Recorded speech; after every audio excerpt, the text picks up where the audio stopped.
Hello! Welcome back to the stream. It is once again a Saturday. Welcome to the stream. I hope everybody's had a good week. Mine has been stressful AF. Hopefully everybody else has had a fairly relaxing week. Regardless, we're going to do some hardware, well, not hardware necromancy, but some, we're going to commit some computer hardware crimes today. So hopefully today's stream will be relaxing. Let's say hello to chat. I know we've got a couple of folks already here. Let's say hello to Dave from Dave's Vintage Apple Tech. Welcome. Hello to Everything is Broken Garage. Welcome back. Hello to NVIDIA. Welcome back to the stream. And hello to Ryzen 9 3900 XT. Welcome back to the stream. And hello to someone whose name I cannot pronounce because I can't read. Looks like Chinese. I cannot read Chinese, I'm so sorry. But welcome to the stream! So yeah, today we're taking a look at this thing right here next to me. Again, we checked that out last week on stream. And notably, I didn't run any of my Cyrix processors through it. And I did show that I have collected 4 Cyrix processors of unknown working condition. I know at least one of them does work, so we'll find out if any of the other ones are non-functional. But I figure we can at least run them through the board, see how they perform, see if we can get any overclocking headroom out of any of them. Who knows? Cyrixes weren't really, well known for overclockability, but, we'll give it a try. Why not? Yes! Welcome, Digital Zombie. Yes, someone did say Cyrix. I have a fairly non-modest collection of Cyrix stuff. I used Cyrix back in the day. The family PC, back when I was growing up, was Cyrix 6X86L 133 Plus. PR 133 Plus. So it meant it ran at 133 megahertz and was supposedly as fast as a Pentium 166, although, as we all know now, that was only in integer and ALU tasks. So, like, office applications that, a kid doesn't care about because it's not Quake. I have got, in my little collection of CPUs over here, this one, I've got 4 Cyrixes. Let's swap over to the bench and I'll show you what we're working with. One moment.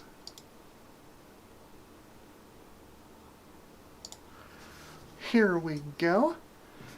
Here's our wonderful Super Socket 7 motherboard. This was not quite donated, but given to the channel with a very steep discount by the wonderful Pancake, and I'm extremely, extremely grateful for it. As I mentioned on the previous stream, I've never actually owned like a good Super Socket 7 board. I've had one for the channel that's it's a PC chips. It doesn't have an AGP slot, and it has the wrong BIOS, so I can't actually flash the correct BIOS on it, because none of the BIOS utilities will touch it, because it's running the wrong BIOS. Eventually I do plan to fix that one, and just, pull the BIOS chip and just manually flash it one of these days when I get a BIOS flasher, an EEPROM flasher. But that's very low on my priority scale at the moment. And back in the day, once my dad upgraded the family PC from the Cyrix, we had a Cyrix on, I think honestly a PC Chips TX Pro board. My brain says it was a 430 TX, but I don't think he would have paid that much money for a motherboard for a PC, because he hated PCs. We were a Mac household for a long time. Still a Mac household back at my parents' house. So he wouldn't have spent that much money on a PC at the time, so I'm pretty sure it was probably a TX Pro chipset. But obviously doesn't support HP graphics cards. One year for Christmas, I finally bugged him enough, and he bought a Voodoo Banshee for the family computer, and of course it didn't fit. So he ended up upgrading it to Super Socket 7 board with an AGP slot and a K6-2, and there was some kind of incompatibility with the K6 and the motherboard or something. I was too young at the time to figure out how to flash your motherboard's BIOS. I'm sure that's all it actually needed, was just a BIOS update. But it ran just terribly, just absolutely terribly. Even overclocked, I couldn't really get much more performance out of it than a Pentium 133 or 166.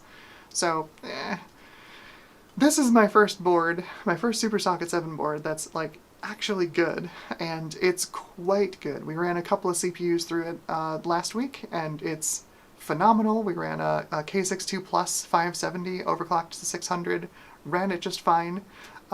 Just an absolute barnstormer of a board. So one of the other things that happened, though, is I tried to put a 120mm fan on this thing, connected to the second fan header. Interestingly, this board has two fan headers, not real common for the time. You've got a CPU fan header and a chassis fan header.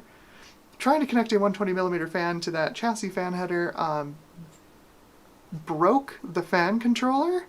Both fans stopped spinning, and basically they wouldn't spin more than just a little bit at startup and then stop. I had a commenter commented on the video after the stream ended last week to try removing the clock battery, the CR2032, for a couple of hours and see if that resets the fan controller. So, as you can see, I've been trying that. This has been it's been unplugged and off of battery for, well, unplugged, the power supply is unplugged, and of course the battery is out of the battery holder. It's been like that for about 3.5 hours at this point, so we'll see if that actually does it. It'd be pretty cool if it did, because I'll just use I have a bunch of USB fan header things. I'll just use a USB fan to cool off the Voodoo. By the way, our graphics card of choice today is the AGP Voodoo 3 2000. I also have a PCI variant of this card for, of course, PCI versus AGP shenanigans. But this was a very, very generous donation to the channel by Pixel Pipes. I don't remember if he actually gave it. I think he did give it to me. Phenomenal. Either way, this is staying in the channel collection forever because it's awesome. I love Voodoo cards.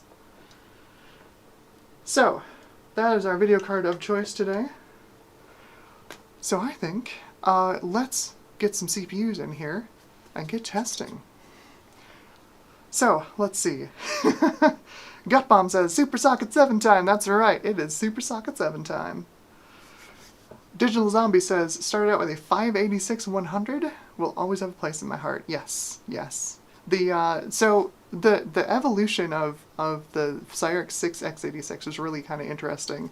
Cyrix for a long time had made clone CPUs for Intel compatible boards, and they kind of gained some notoriety back in the 386 days because they created a math coprocessor that was faster than Intel's. If you've heard of the Cyrix Fast Math, it's in some operations it's faster and sometimes significantly faster than Intel's own 387 math coprocessor. And that gained them some notoriety in the field and some additional investment, and they used it to build a CPU they called M1, which is the 6x86, and it was under development for a long, long time. And in fact, the 5x86 that they launched on the 486 platform was called M1SC. It was a cut-down version of the 6x86 with only one of the two pipelines in the CPU, because that was its big party trick, is it was a super pipeline CPU, well before we had super pipeline CPUs on the PC. You know, the first super pipeline CPU we got, notably, at least from a major manufacturer, was Intel's Pentium Pro, although arguments could be made for the K6 as well. But Cyrix was there quite early with the M1.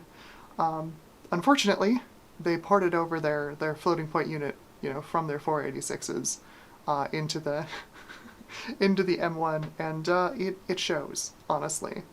So let's have some Cyrix fun. I think the first thing we should do, once I put the clock battery back in here, get in there, come on.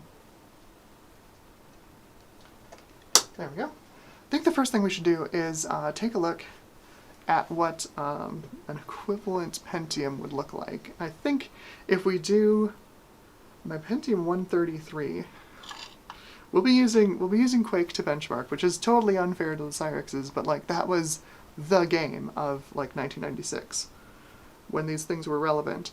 So I've got a Pentium 133 here. Let's show you on the big camera. It's pretty dirty, but the price was right. This thing will not focus, will it? No, it won't. Anyway, we'll run that first. gather a baseline score for the Quake benchmark, and then torture this machine with some Cyrixes.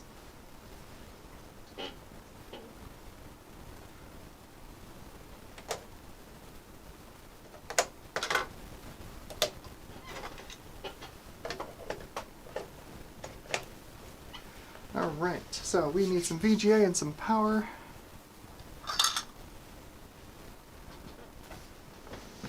And I need to switch you guys over to see the capture card. There we go. Okay, so VGA.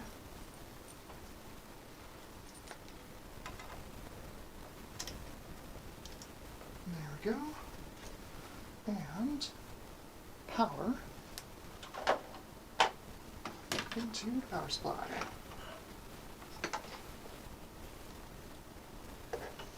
See if I can find the power cable. There it is. It goes in this way.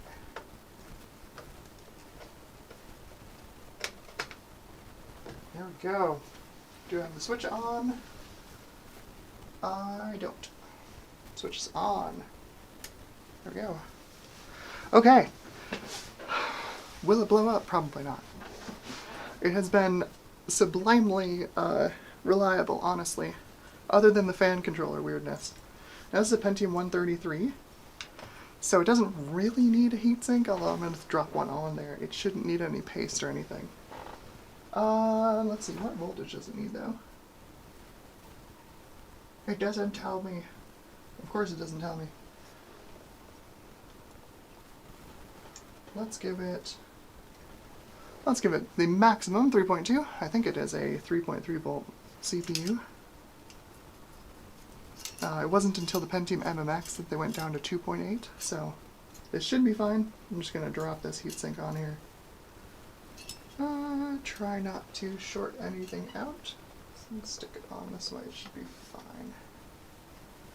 That's fine. That's fine. So let's get some baseline results. Hey?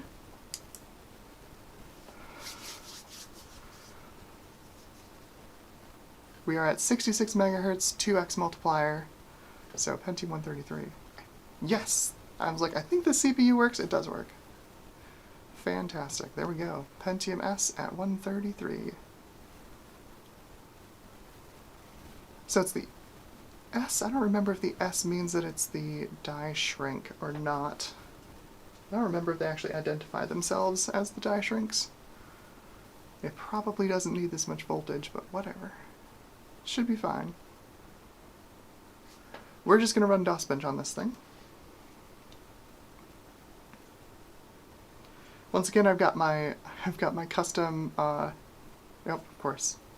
I've left the battery out, so let's do setup, and we'll load optimized defaults. Come on, I can push the right button, I swear. Okay, so we don't have. Oh, come on. Setup defaults. There's no optimized defaults. Darn it. Sure. Let's see how much stuff is messed up here. It thinks it's 97. That's fine. Let's make you September. It doesn't really matter, but my hope is I can keep this battery in this board for a while with some testing.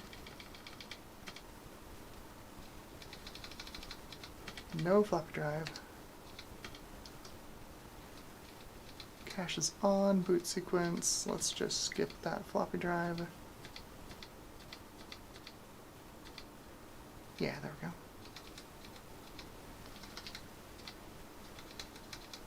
Everything else should be fine. Smart on, video BIOS, shadow.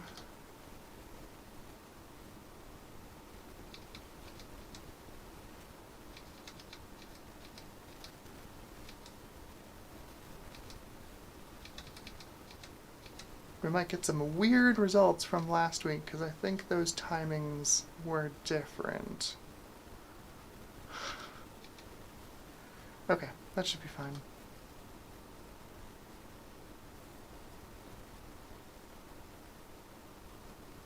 Okay. Off we go!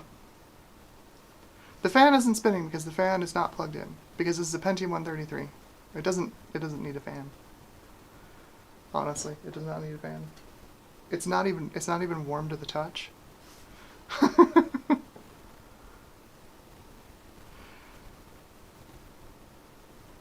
I think this thing dissipates under 20 watts of heat. Maybe under 10.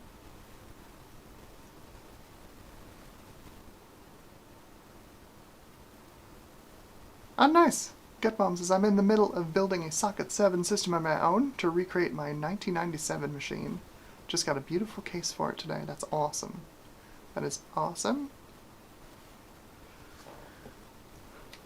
So we'll just go straight into DOS. There we go. Let's see, do I have my... I do have my clever batch file. Okay, so let's see what a Pentium 133 does in Quake.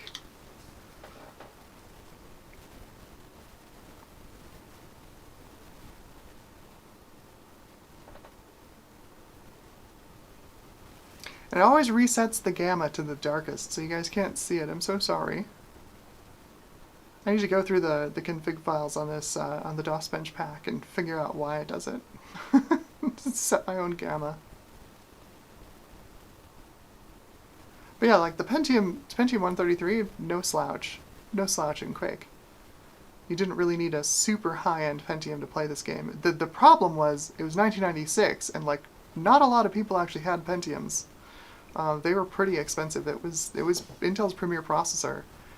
So here we go. We've got 32.7 FPS on the Pentium 133. So there's our baseline. There's our baseline. So now if we want to really, you know, we can be unfair and just test Quake and say, oh, look at all the slow Cyrixes. But if we do something like PC Player, that's mostly integer math. And actually, the Cyrixes should do really nicely at that benchmark. So let's try that one as well. So with 32.7 in Quake, and let's see what the PC Player benchmark is. I'm going to make a note of that. Write that down in your copybook now. If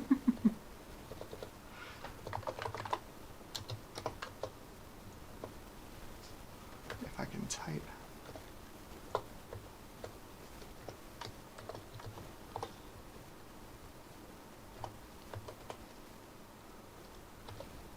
And 34.9 in PC Player Bench? Perfect.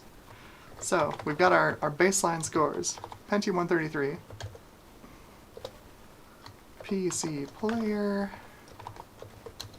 34.9.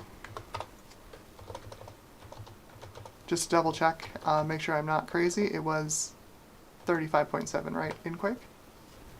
I think it was.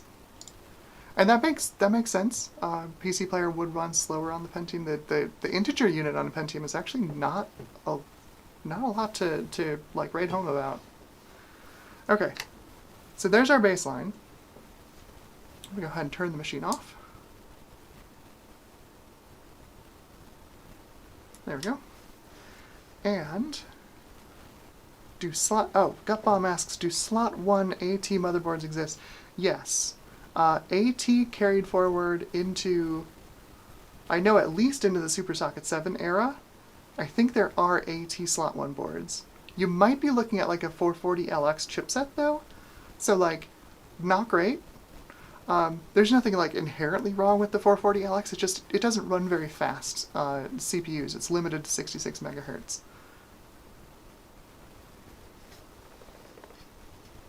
So yeah, this is slightly warm. That was fine. It was fine. Now the Cyrixes famously run pretty hot, so we're gonna have to put the heatsink on properly and put some paste on it. Now I am swapping these CPUs out like with the system just soft powered off. Power supply is still on. I went to change CPU on a Ryzen system doing the same thing, and I plopped the new CPU into the socket in AM4 into the AM4 socket. The freaking thing turned on. Stress. Oh my god, I've never tried to find a power button more quickly. Okay, so we've got our 4 CPUs here. We have a Cyrix M2. This is, I have to read this through the camera because I can't see from here. It's the 233 GP, I believe. Yes. 233 GP. They say, Cyrix says, 75 megahertz bus and a 2.5 multiplier. 2.9 volts, so yeah, this is not much of a die shrink over the original Pentium, so that's, it's gonna run hot. It's gonna run hot. I've got my awesome, lovely looking, great condition ST variant. So this is ST Microelectronics, same people who make the STM32. They had a license to produce 6 x86s. I was part of how Cyrix stayed alive back in the 90s, as they licensed production of their CPUs out to other companies. I don't remember if ST got it because of... I don't remember if they got it because of the IBM deal. Speaking of the IBM deal, they made a deal with IBM, and IBM basically produced licensed clones of it. So that's where these come from. This is the 6x86L, if this thing would focus. There we go. Almost. I love this webcam, but it's real bad at focusing. Yeah, 6x86L. This is basically what I had back in, like, high school. This was a die shrink. The L doesn't actually mean loser, although it was not a terrifically fast CPU. It designated low power. Because it was a die shrink over the original. And then, but let's see, the ST and the IBM are both 6x86s. No MMX support. The M2 has MMX support, as does the initial branding effort of the M2, which is the 6x86MX. This is basically the same thing as the M2. It does have an MMX coprocessor and full MMX support, and actually Cyrix's MMX implementation's not bad. If anybody's seen my 3D effects on a Voodoo on a Cyrix video from like 2 years ago now, it was my GPU June video, the first time I did GPU June. I ran pod on a 6x, not a 6x86, on a Media GXM with, I think, my Voodoo 3. And it ran really, really nicely. Like, really nicely. I don't know if the MMX is actually used to do any of the 3D calculations. There was a rumor that it was only used for doing the sound mixing, but I have no idea. I can't validate that. The game definitely uses fixed point math. If you've ever played Pod in its original form, it's definitely fixed point math. You get the little wobbly vertices and everything. It's really quite endearing. It's also a pain in the butt to run. Okay, so we've got, oh my gosh, yeah. So the ST, this is cool. The ST, we'll run this one first. This is the original core design. Needs 3.5 volts. Runs 133 megahertz. Rated for 166. So this is the original core design. This is pre-die shrink. 3.52 volts. This is like socket 5 Pentium. So we're going to try and run it on this board. This board only produces up to 3.2 on a split voltage rail. Now the thing is, I'm pretty sure these chips don't have a split voltage rail. They just run the CPU on the I/O voltage. So this is going to be running at like 3.3 volts. We'll see if it'll boot. I don't know if it will. But it's definitely getting a heatsink. We'll find out if the fan works, because this is going to need a heatsink and fan. It's going to run very, very hot. Oh, 3.52 volts. Let's see, heatsink. Heatsink goop. Goop this baby up. I do love that all the printing is intact on it. It's really difficult these days to find one of these gold top CPUs that hasn't been just completely murdered. And all the printing, like my IBM version, where it's just all the printing is worn off of it. Plus it's by ST. Like, you don't expect to see, like, you know, a company known for making microcontrollers these days. They made CPUs back in the day. Sorta. Alright. Cooler is on. And fan is plugged in. See how that... Maybe it'll work. Let's find out. This is 133, I think it's 66 with a 2x multiplier. Same as this one. Yeah, 66 with 2x multiplier. Voltage is set to 3.2. Here goes nothing. If this doesn't actually provide any fan, I've got my USB fan just in case. And actually, I should find. There it is. Should get this ready to go just in case it decides to self-immolate. Let's remove the current limiting resistor on this. We'll run it at full speed because it's probably going to need it. Okay. This is a backup, just in case. I hope. And probably if I plug that in, since it's going to be plugged in over there, it's probably going to nuke one of my cameras. I'm going to plug it in. Let's see if it works. You ready?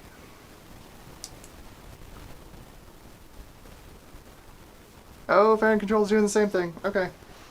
Fan's going in, hang on. M2 PR150 Plus. They did not expect this to be plugged into this board.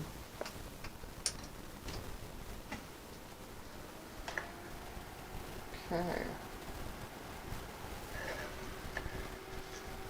Where do I position this that it doesn't screw with anything else? That should work. Yep, that camera is totally dead. One sec. Be right back. There we go. Yeah! Oh, that's getting so warm. Oh, alright, DOS. Let's do SpeedSys first. Make sure it is properly identified. 6x86. Codename M1, see? Running at 133. Oof. Only scores about a Pentium 133 on the SpeedSys benchmark. That's too bad. That is too bad. Yeah, unfortunately, little fan header that couldn't.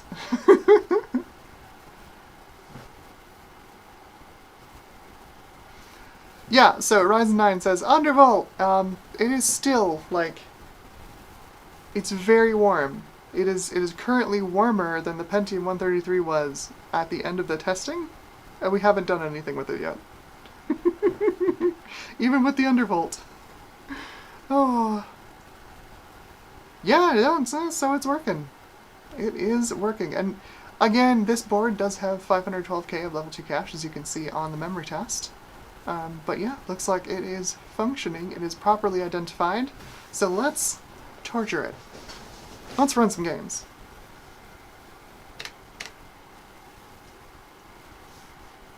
Alright, so let's start with Quake.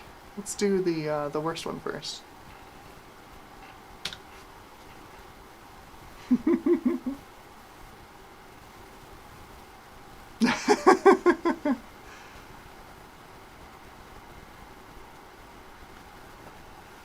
Mcho Devetkov says, my bet loses. Yes, unfortunately, I was really hopeful that, you know, removing the CR2032 would do the trick, but something else is going on with that header. What I need to do is like put a multimeter on it and see what happens to it when it starts up. My guess is that there's some, whatever the voltage regulation circuitry is behind it, it'll just sag down from 12 volts and then go to nothing. Is my guess. I'm guessing capacitors. When is it not capacitors?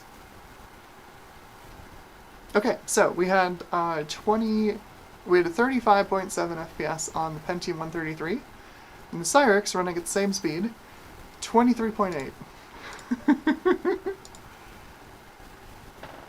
So much has been said about Cyrixes and Quake, but this is your first-hand witnessing of this. Cyrixes don't like Quake. They really don't like Quake. All right, so this is the ST Cyrix at 133. Quake runs at an appalling 23.8 FPS. And we'll run PC Player next and see what that does. I mean, Cyrix went so far as to, like, put out press releases about how their floating point unit was fine, actually. And 20 FPS was okay.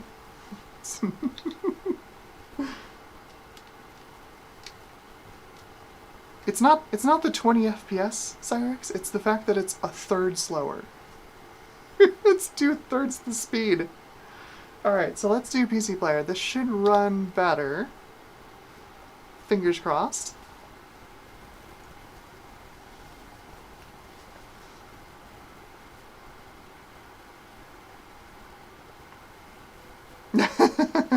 Welcome back. Everything is Broken Garage.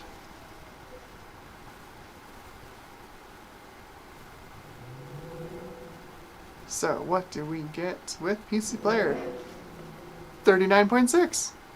So that was the thing about the Cyrixes, is they had a dual pipeline, super scalar, super pipelined integer unit. Or I guess integer pipeline? But yeah, that was the thing, that was its big claim to fame. You know, it was super pipelined. When you do integer math on it, it's quite fast, actually. So, push and escape on the wrong keyboard. There we go. Let's see. Because, like, Doom runs great on this. I played a lot of Duke 3D back in the day, because it ran, you know, Duke 3D is all integer math. It ran terrifically on the Cyrix.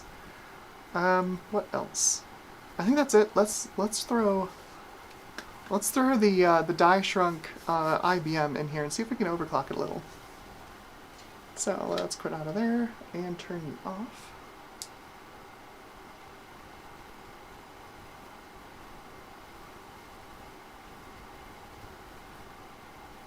There we go. And you know what I can do? Oh, is it gonna reach? No, it won't reach. I was gonna say I could just plug the CPU fan into the... but no. Sadly, it will not reach. So, no real point in having it plugged in. It's very warm. Voltage regulation area is very warm.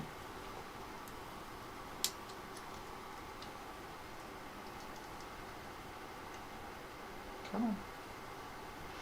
Come on. You can do it. There we go. Alright.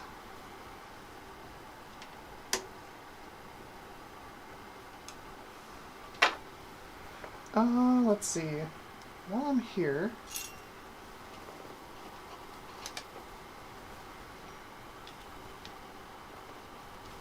I'm just going to quickly pull the fan off of this heatsink so we get a little bit more airflow over the heatsink itself. Because although these are technically die shrink Cyrixes, we're gonna be ramping up the clock here, and they're not gonna run any cooler. That's for sure.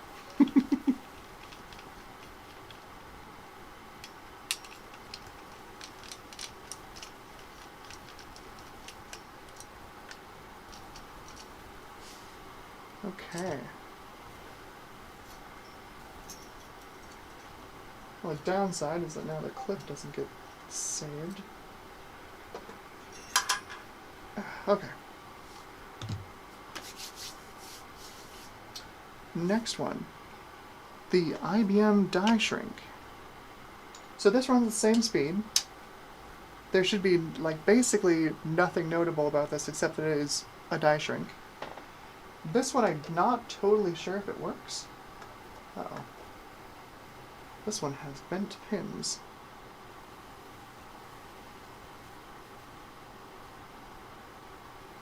And I don't know where my mechanical pencil is.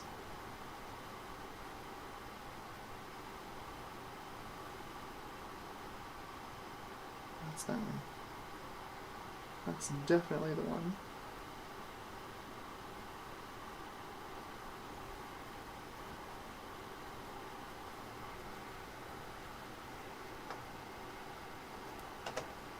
Oh, almost. There's one over there that's not happy. Oh, I see it. It's a couple. And a hair. If a hair as long as mine, it gets literally everywhere. There we go. Oh, this thing is in rough shape. Wonder if it'll even work.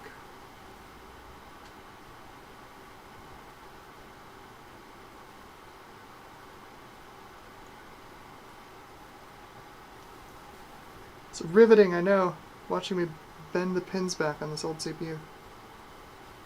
Incredible. High quality television. Okay, that should do it.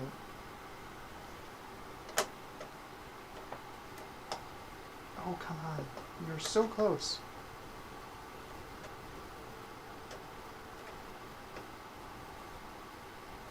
No, it really doesn't want to go in there. Oh, that's because that pin's not straight. Ow! Ha ha!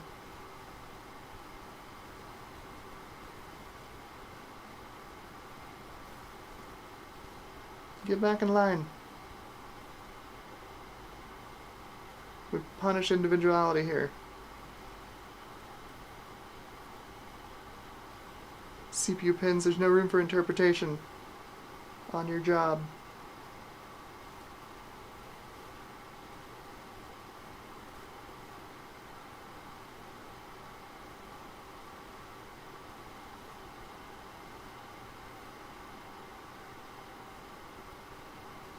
Yeah, this thing's got some stories to tell, judging by the pins on the bottom here. Can you go in there? No. What? Oh my god. Oh my god.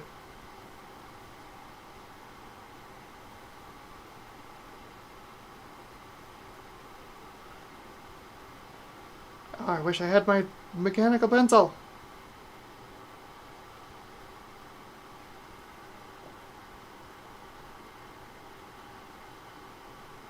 Way off.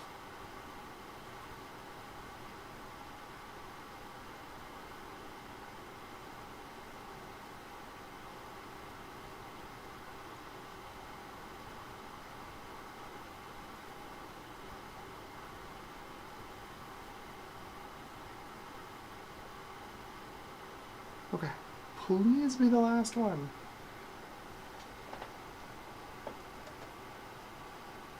Start in that corner. Yep. Yep. Yes, there we go. Haha. Gotcha. Okay, 2.8 volts. There we go, 2.8. It's again 66 megahertz by 2x multiplier. Throw a little bit more thermal paste on here. Got a bunch on the bottom of this heatsink already. It should be fine.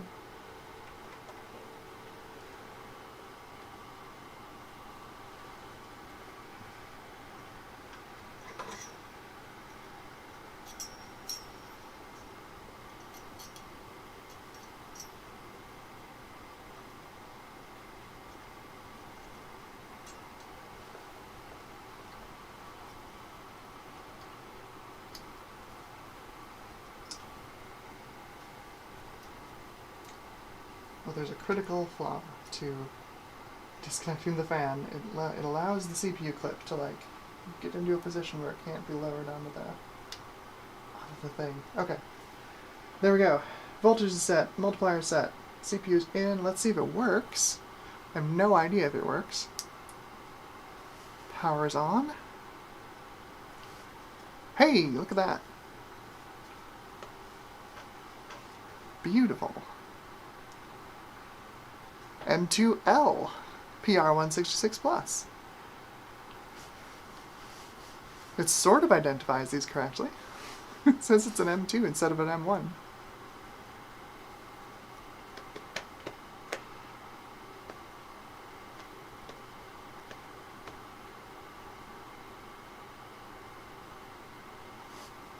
There we go.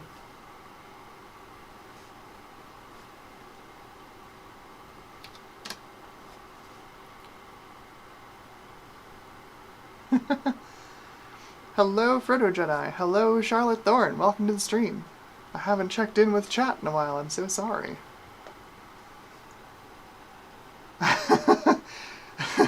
Mcho Devetkov says, my PC starts when I insert memory modules.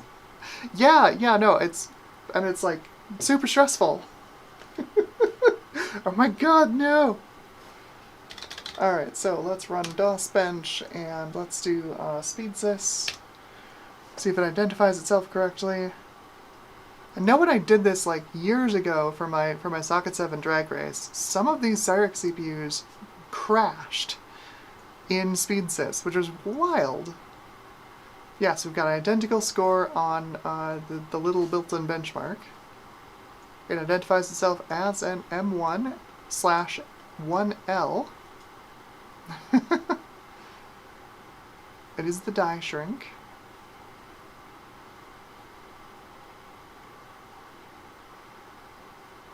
Make sure the L2 cache is working, and then we can go run some Quake on it. It should be identical to the ST version. I believe it is just a die shrink. Yep.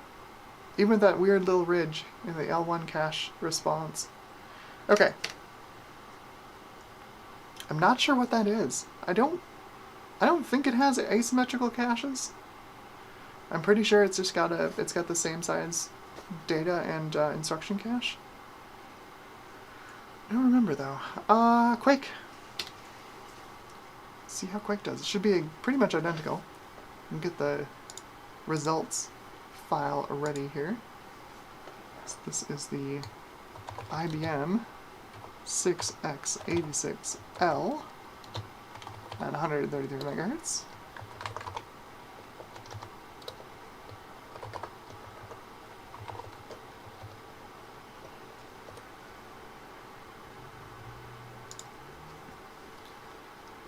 Yeah, that slowness that you notice in the benchmark, if assuming you guys can see it, I don't know how the stream is dealing with how dark it is. Quake would run pretty well until you got into an area with a lot of faces, you know, because the most intensive part of Quake was doing the perspective correct texture mapping.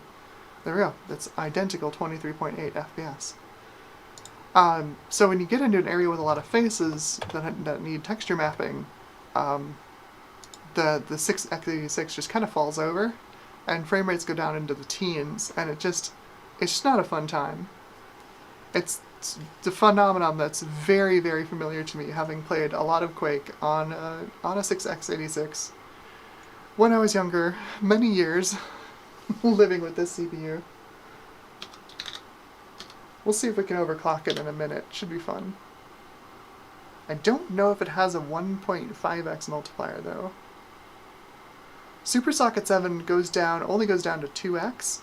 Some CPUs put a 1.5x nestled into the other multipliers.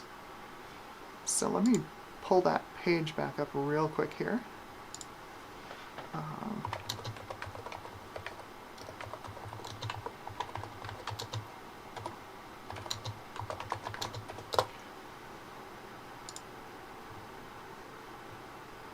Let me throw that. Actually, I'll throw this link in the chat so y'all can see the page I'm using to reference this.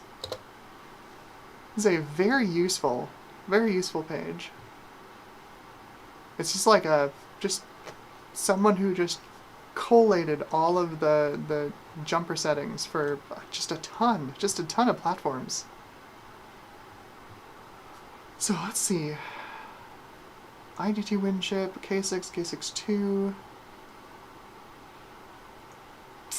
Default multiplier settings. Yeah, no, 6x86 default multiplier setting is 2x. So we're going to have to overclock this with bus speed, which should be okay. We've got a few bus speeds to try.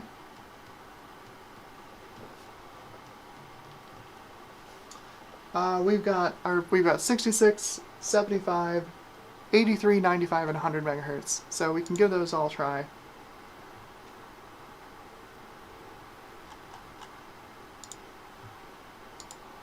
Anyway, we were going to do PC Player. So, this should return an identical result as the ST. Heatsink is significantly cooler than the other, the original. It's about the same temperature as the Pentium 133 was. Although the Pentium 133 did not have any air movement over the heatsink at all, so...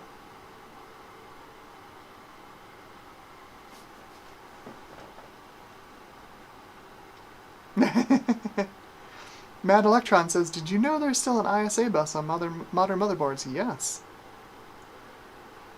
Yes, I did.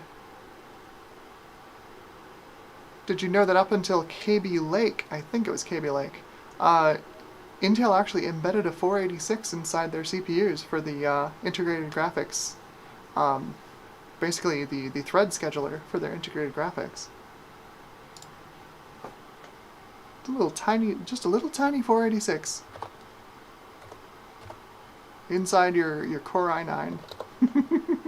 Yep, and that is an identical score, 39.6. Which, again, comparing with the Pentium 133, the Pentium got 35.7 FPS in Quake versus 23.8 on the Cyrix. And the Pentium got 34.9 FPS in PC Player versus 39.6 on the Cyrix. Integer math is much more capable on the Cyrix, and floating point math is an atrocity. Alright, so let's see if we can make this thing do 150 megahertz. We'll do 75 megahertz times 2. Let's power this thing off.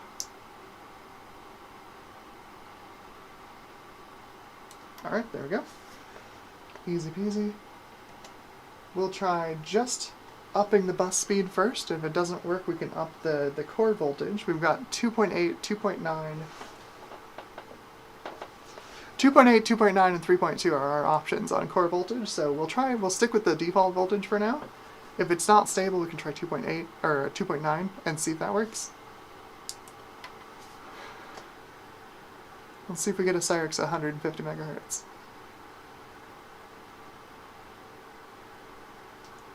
It identifies as the same.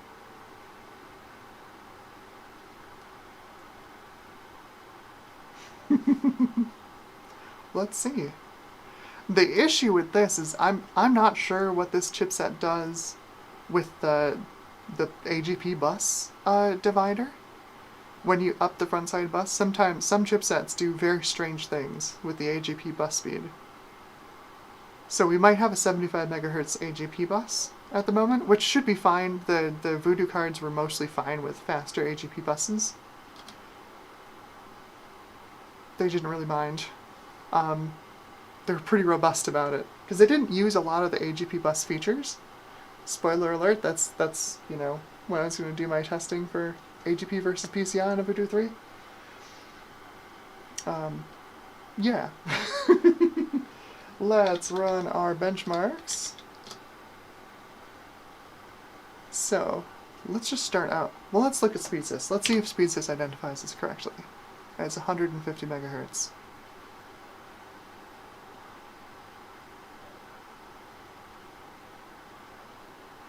Yes, Ryzen 9 asks, in a what? In a KB Lake? Yeah, so like a 7700K or so. I think they may have removed it in KB Lake. I think Skylake still had it. I think it was UHD 600 series that they upgraded it to an embedded Pentium.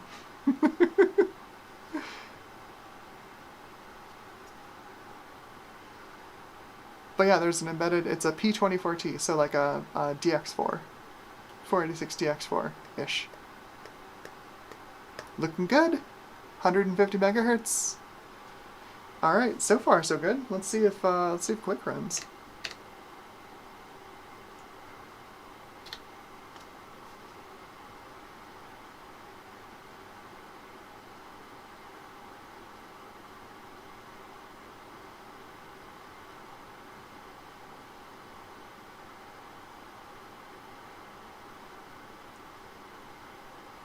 No hangs, no crashes yet. Fingers crossed.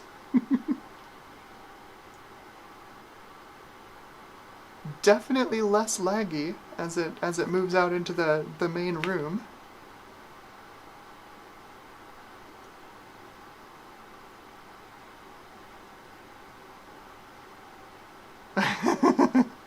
Mad Electron says hopefully they got rid of it altogether in Intel Arc. I think Arc is a completely different architecture. Architecture. I got halfway through that word and I'm like, I don't want to say architecture. Okay, so at 150 megahertz, we've gained 6 FPS in Quake. Or not gained 6 FPS, we've gained 3 FPS, we're at 26 versus 23. Okay, not bad. Can we make it do more? Can we make it do more? Probably not, but let's see what we can make this do. I don't really care if this CPU survives, so let's see what we can make this thing do. PC player, real quick. We've got a little voltage headroom, we've got some bus speed headroom. I don't really care if this CPU survives.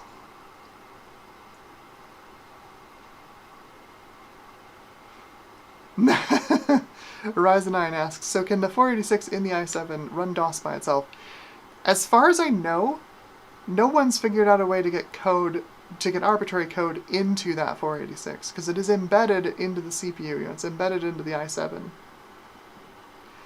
However, if there is a way found, because obviously it's got, ports out to the GPU, it's got ports out to the system management bus.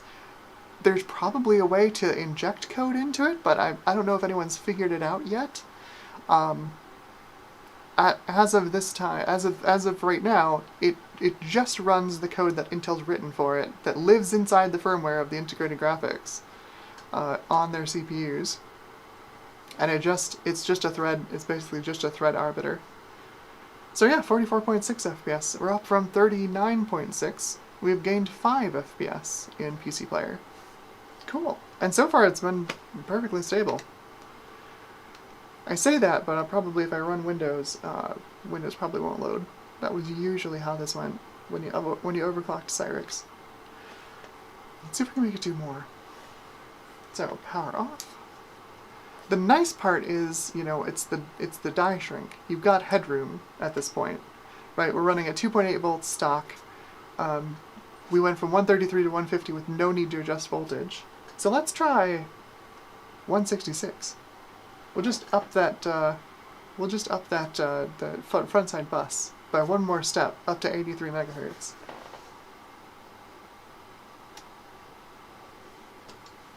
Still keeping a 2x multiplier, still keeping stock voltage. I don't expect this to work. I'd be very surprised, but I don't expect this to work.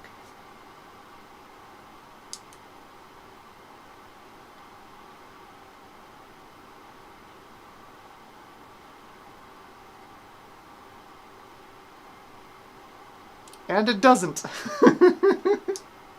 As expected, it does not work. It does at least turn off. So let's up the core voltage to 2.9 and see if that gets it to boot.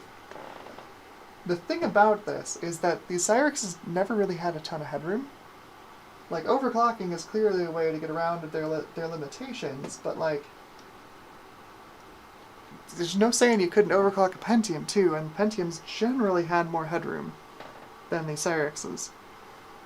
Their core was less complex, so you could get a little bit more out of them, and Intel's process was more refined than the processes that Cyrix had to rely on. So here we go, this is 2.9 volts, 83 megahertz bus, 2x multiplier.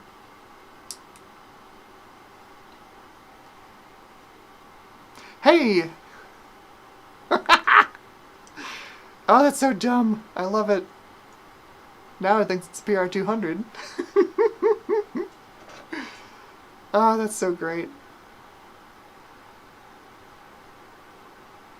I did try this with the family PC back in the day, and I could never get it to do this. So this is clearly a better bin than what I had, 20 years ago.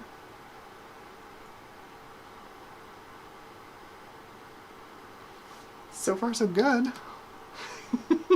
This is so dumb. I love it. Speedsys. What does Speedsys say? Does Speedsys crash?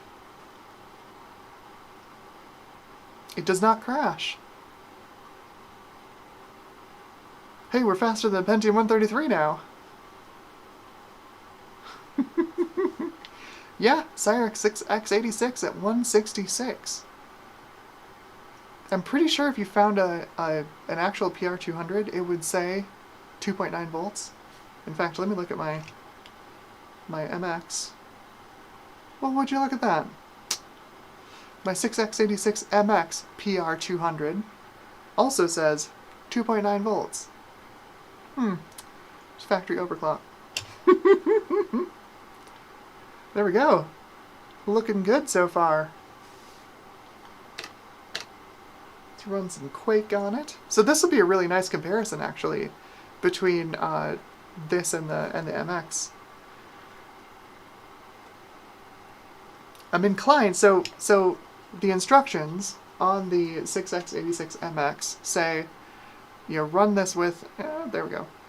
If this will focus, come on, there we go. It says run it 66 megahertz bus times 2.5. But we're currently running an 83 megahertz bus times 2. So we've got more bus bandwidth than this thing would get. So I'm inclined to just run this at these settings. I will just do a comparison and see how it does. Should be interesting. So we'll run Quake. This is hilarious. Oh yeah, no, Quake is liking this. Running a lot better at this speed.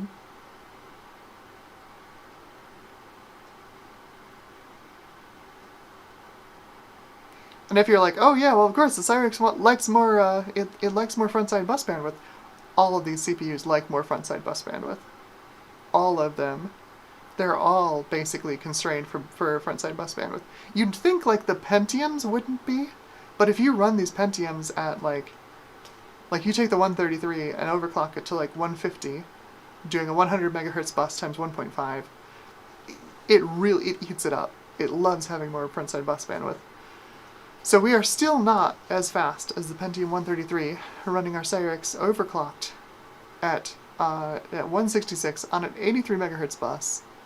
We're only up to 29.4 FPS. I'm going to record this here. So this is the IBM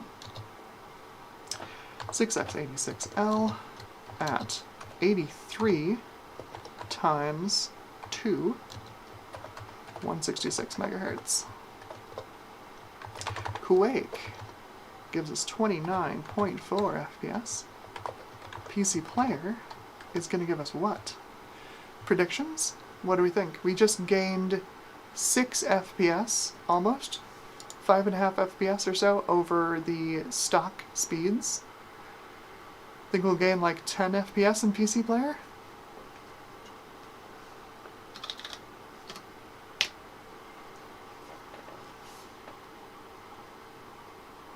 Heatsink is notably warm, but not worryingly so. So, PC Player.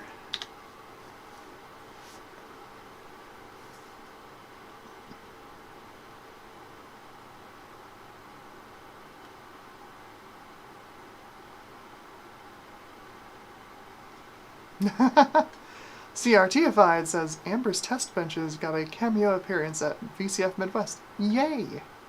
Yay! I'm really hoping I can get to VCF Midwest next year and bring along my printer and like print a test bench at the show so like I can show people like what these things are, how easy they are to print, and just like give it away to somebody at the show. It'd be kind of cool. Okay, so 48.6 FPS. We almost did! We almost did gain 10 FPS. So we went from 39.6 to 48.6, so we gained 9 FPS over stock speeds. So that's not bad. 48.6.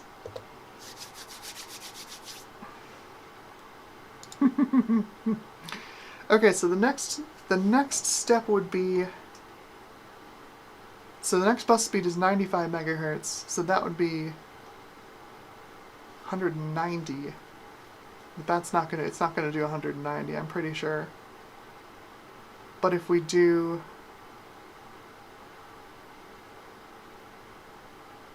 I can't do math. I'm terrible at math. Can we get it to somewhere in between there? If we do maybe 2.5x, what is that going to give us? That's the same speed. 83 by 2.5. 75 by 2.5? That'd be like 175-ish? Let's see if 75 by 2.5 will work.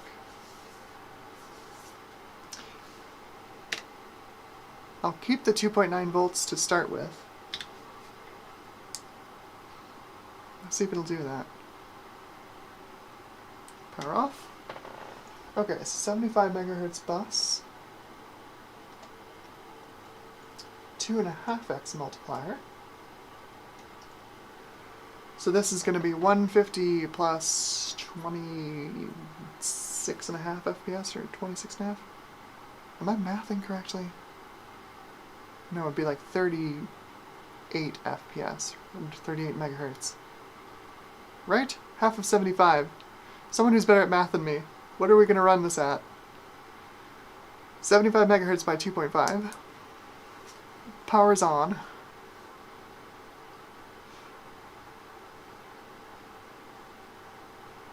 Now it thinks it's a 166 again. It thought it was a PR200 last time. It should be at a higher clock speed. I think.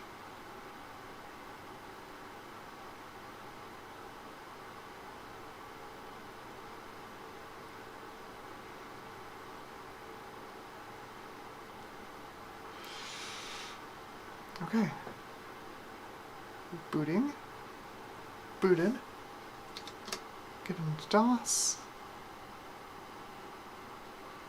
We're in DOS. Let's run DOS bench and Cyrixes. What does Cyrixes say?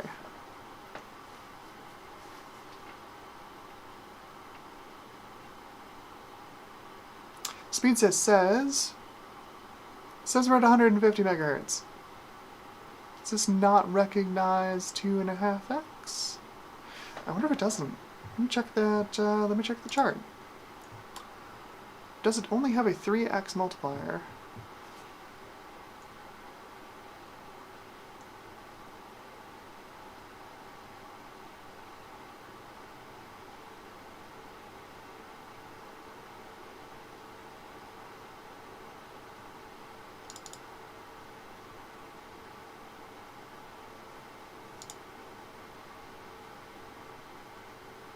Oh yeah, we would only be saving like 2 megahertz, because I can't do math.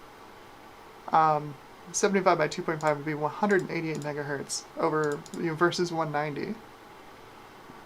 I think this thing might not have a 2.5x multiplier.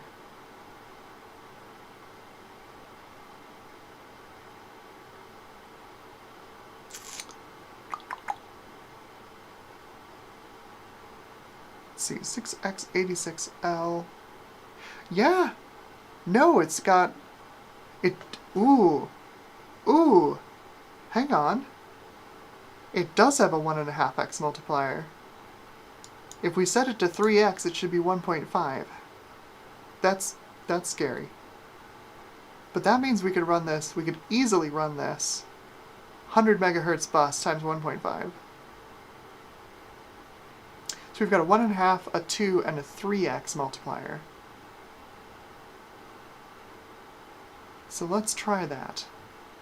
Let's try that. Okay, so that makes sense. So this is running the default multiplier, which is 2x, because it doesn't recognize 2.5. It doesn't have enough multiplier pins to recognize a 2.5x multiplier. So, power off. This was a nothing sandwich. You gotta break this time, little processor. So if we do 100 megahertz and 3x, that should be 1.5x. Supposedly.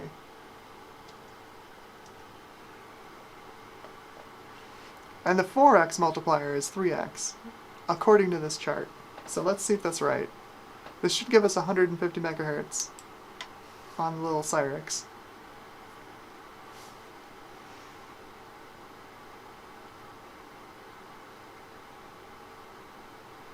I think the chart is wrong. I think the chart is wrong.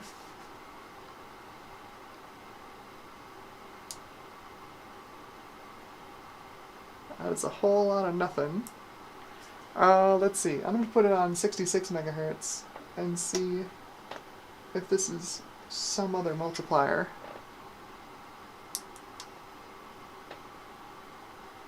Will it even boot? It boots. What does it think it is? 180.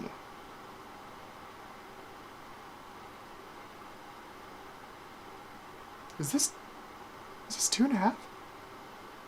66, like 66 by times 3 shouldn't be 180. Is this our 2.5x multiplier I'm looking for? I think it is. I think it is. The question will be is like, is this actually any faster than the 83 megahertz times 2? Because we've significantly reduced our frontside bus bandwidth. Let's find out.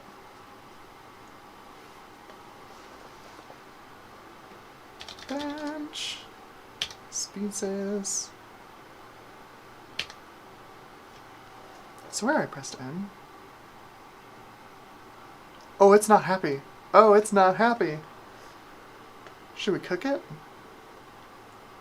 I've got one more voltage multiplier to give it, and give it 3.2 volts. Who wants to see the little Cyrix cook?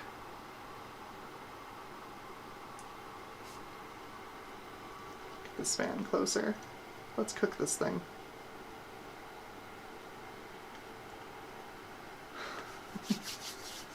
Alright, so voltage multiplier going from 2.9 to 3.2.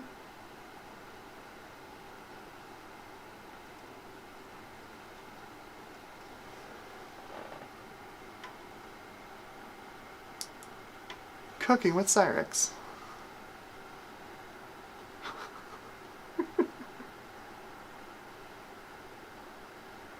Alright, let's skip the RAM check. So we probably have limited time. Everything is broken, garage says, burn baby burn. Oh yeah. Like I said, I don't really care if the CPU survives. I have many more interesting Cyrixes than this one. Many more interesting Cyrixes. Alright. DOS bench and Speedsys. Speedsys is running.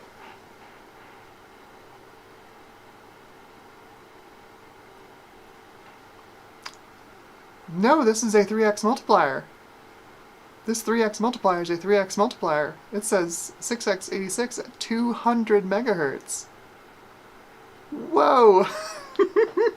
This is a 133, don't forget. This is a 133 running at 200 megahertz. That's ridiculous. Oh, we should put this on the 100 megahertz bus at 2x. Oh, this is going to be so good. This thing is a champ. Dang. This is a little overclocking beast. Let's see if it runs Quake or it crashes.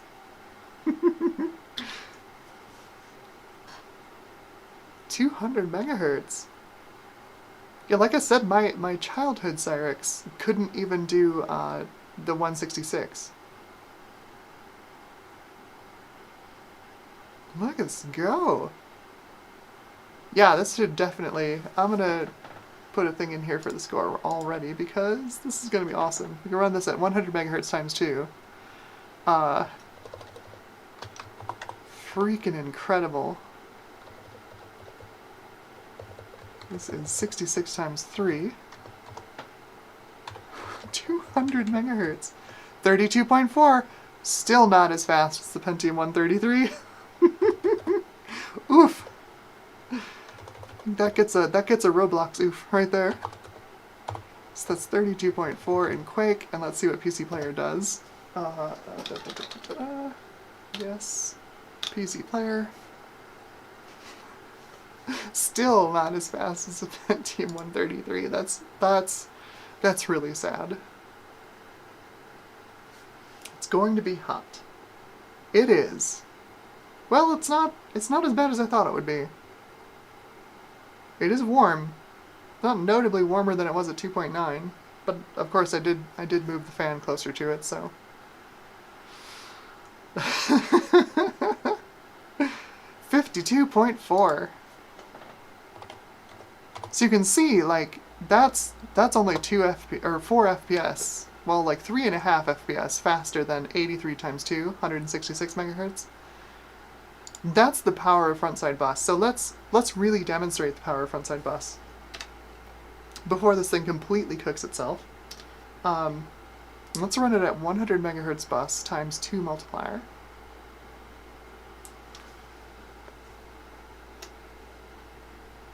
This should give us a really nice uplift on these scores. So 2x. That is just wild. This thing is a little beast. I got the CPU off eBay for like $5 because it's in terrible cosmetic condition and it had a bunch of bent pins and stuff. Turns out it's an overclocking monster. This is great. Oh, it's so dumb. I'm pretty sure that Pentium 133 wouldn't do this. I don't think it could. I don't think it would have I don't think it would have the headroom to get up from 133 to 200. The way this has gone from 133 to 200. This is absolutely wild. Okay, so speed sys just to make sure we've got the right processor speed. And it doesn't crash. 200 megahertz. 175 megabytes per second memory bandwidth. Oh yeah. Alright. Let's run quick.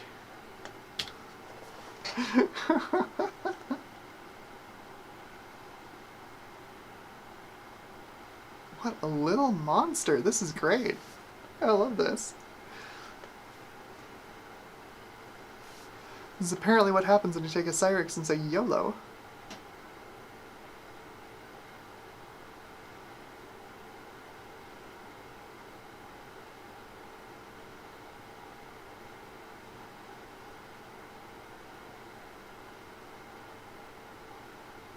.8. So yeah, so we gained another 2.5 FPS just by increasing the frontside bus speed. That is how important frontside bus is to CPUs. Even CPUs as slow as this, this Cyrix. So I'll make a note here. That is 100 times 2. And we got 34.8.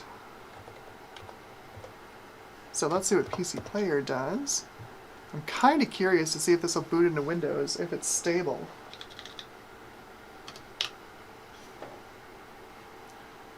PC Player.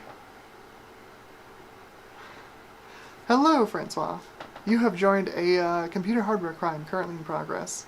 We've got a Cyrix 6X86L, so the IBM die shrink variant, normally running at 133 megahertz. This is the PR166 Plus. Currently clocked at 200 megahertz on a 100 megahertz frontside bus, and it is putting up some numbers. Not amazing numbers in Quake, but PC Player is almost 60 FPS at this point. So again, that's another boost. It's another boost of 5 FPS over what we had before. So at stock speeds, we were seeing 39.6 in PC Player, right? And then overclocked to 200 megahertz on a 100 megahertz frontside bus, we're at 57.2. We've gained almost 20 FPS on this overclock. Incredible. Incredible. So yeah, let's run I'm going to reboot it real quick. So I've got a whole bunch of stuff loaded. This is my DOS. This is my DOS boot, so I've got a bunch of stuff loaded in memory. We'll boot it into Windows and see what it does.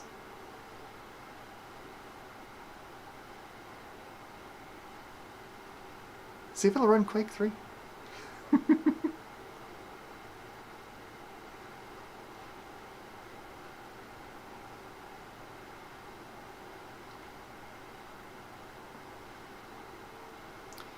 When I did this test last time, I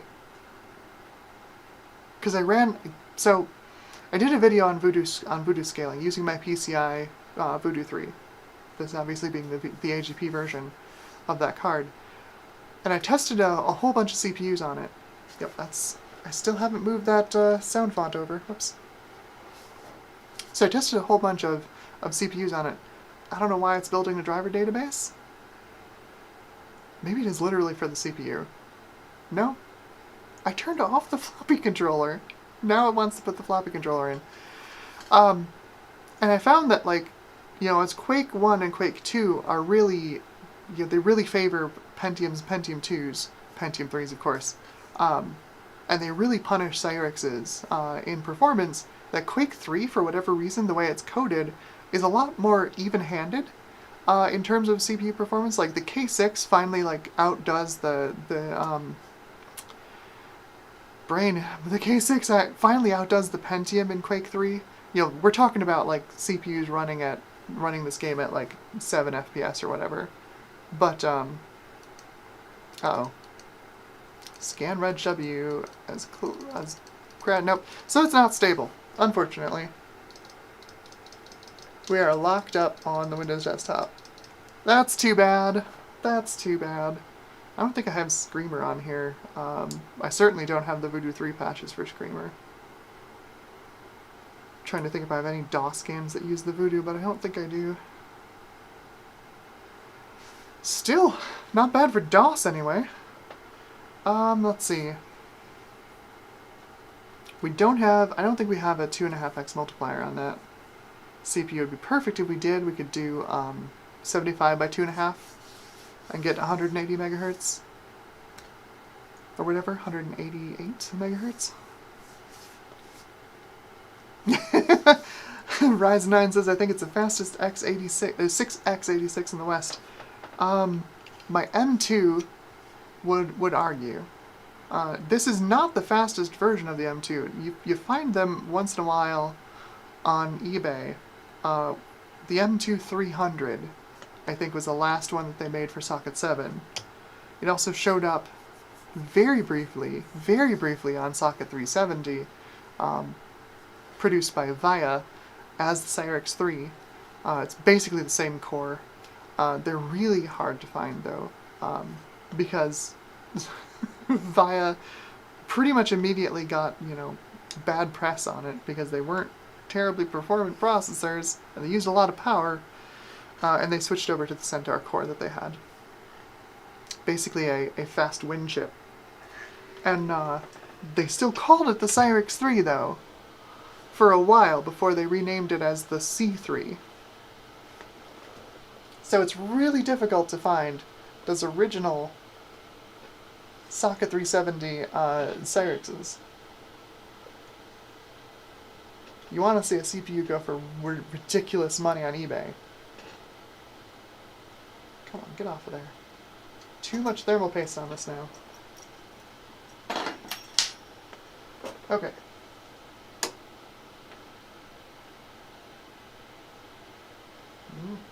Get off there. Come here. Alright. We want to see a CPU go for ridiculous amounts of money. Whenever one of those original Cyrix 3s pop up, I think they may have only taped out as prototypes. Wikipedia says that they launched and then were recalled, but I think they only taped out as prototypes. Engineering samples. So, the next one is the 6x86 MX. So now, this is M2. So these last two have been M1. This is M2. It's basically the same thing, but they've added, if I can keep it in frame here, but they've added an MMX decoder. And I don't remember if this, like, Intel implemented their MMX engine to share the floating point registers, which Intel got a lot of flack for back in the day. I don't remember if this one does or if it has its own registers for MMX. Oh yeah, by the way. So I was explaining on last stream, you know, we've got these cool gold top processors, right? The chip is actually on the bottom side. So if you pop that cover off the bottom, you would see the die itself and then all the gold bond interconnect wires. The gold interconnect bond wires. That's it. That's how those words go together. Actually connecting the chip out to the pins on the socket. That is different to this one, which is, this is a flip chip. Let's see if it's going to make me a liar. It's not. I am correct. So this one you can kind of make out. I don't know if you're going to be able to see it on this camera, but you can kind of see. There's the chip, and this is just a heat spreader that's like glued onto the chip. But it's a flip chip. So there's nothing on the back because the chip's not there. The chip's on the top of the ceramic package. But yeah, evolution of CPU design through the 90s. 6x86 MX. This has a 2.5x multiplier because it wants me to do 66 by 2.5, which should give us brain 180. What is 66 by 2.5? 166. Yeah, right, because 2x is 133. I cannot math today. Jeez, I cannot math today. Oh, this one is bent pins too. Can I can wing it. Nice. Get in there. Alright. That's probably enough thermal paste to just go on there. Yeah. Yeah, get on there. Spread out. Okay, so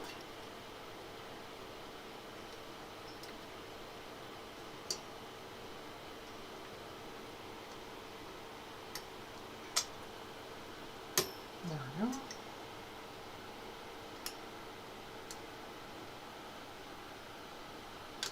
There.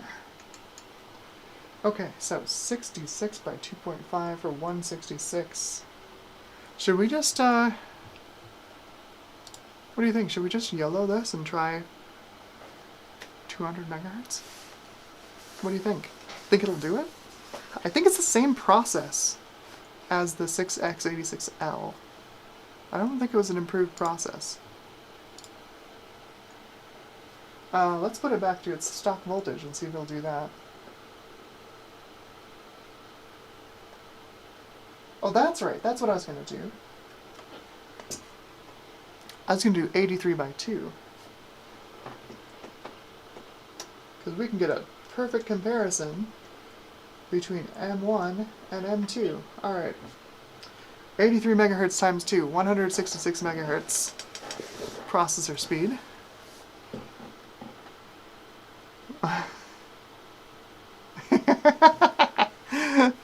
Everything is broken garage says, Amber, you'll be happy to hear that my 8088 and V20 arrived for the $100 PC challenge. I sure hope I win this year. I wish you the best of luck running the Lost World benchmark on that. But that sounds like fun. Those NEC V20s were good CPUs. Charlotte Thorne says, I prefer cheap underdogs, or at least that's my excuse for impulse buying a Matrox G550 for $15. That's not bad. That's a pretty good bet. G550's no slouch.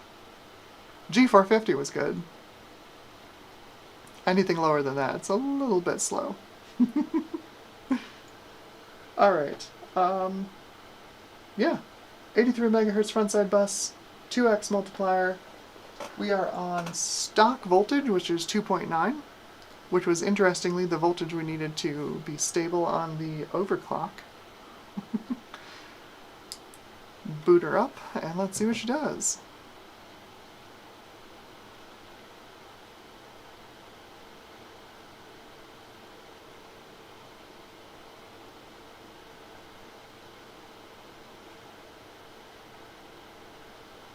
That's a whole lot of no. Wow, really? I wonder if it doesn't... Maybe it doesn't have a 2x multiplier. Let me double check the chart here.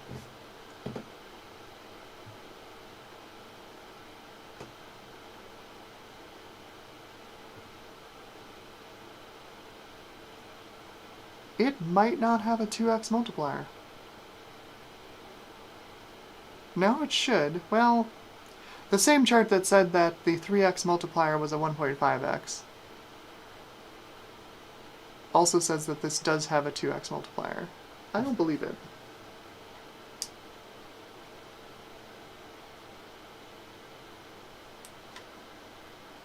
CPU's getting warm. I did also forget to replace my fan. Let's put that back in here.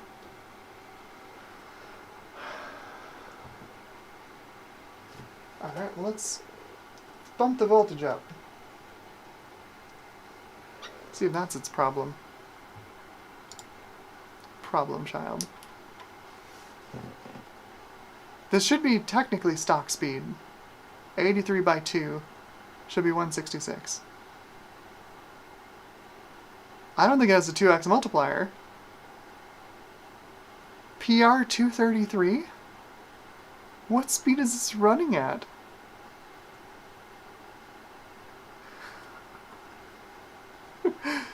CPU manufacturers could basically do whatever they wanted with these CPU multiplier pins. There weren't a lot available. There were only 2 on the original spec for socket 7. So you could have basically 4 speeds. So you had to pick what multipliers you wanted the CPU to run at, and then map them onto these multipliers. So, you know, your motherboard would silk screen on 2x, 2.5x, 3x, whatever. But whether the CPU interpreted it that way was up to the CPU manufacturer itself, themselves. What is this thing doing? What is it doing?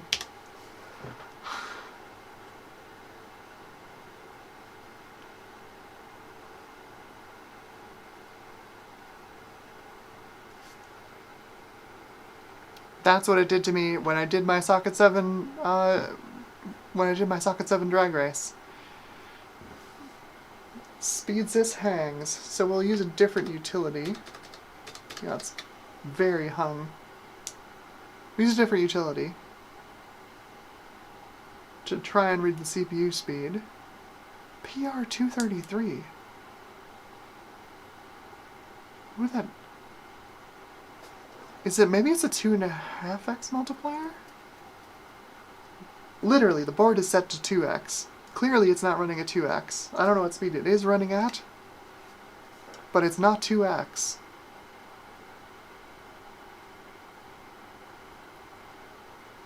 This should be stock speed. It's not stock speed. What the heck is this?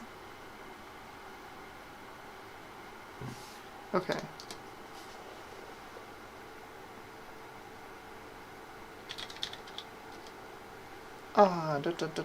Check CPU.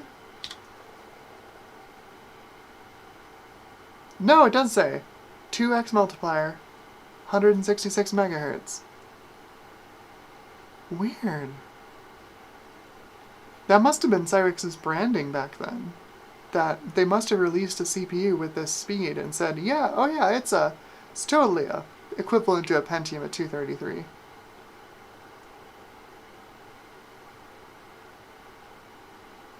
Ridiculous. Wait. Cyrix M2 PR300. So if you find one of these M2 300s, are they actually just running a 166? This is ridiculous. Absolutely ridiculous. Okay, let's run Quake on this. If this is actually running at 166, we should get around 29 FPS. We got 29.4 on the 6x86L.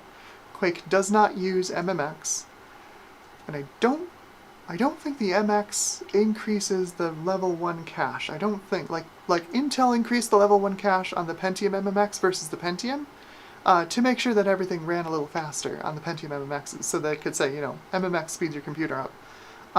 I don't think Cyrix did that. I don't think they had the die space to do that. Let's find out. What bugs me is that it needs more voltage than stock to run at stock speed. That's annoying. Although this one, honestly, like this CPU has been kind of a problem child since I got it. The silk screen on it is nice, so, you know, it's kind of it's a trailer queen.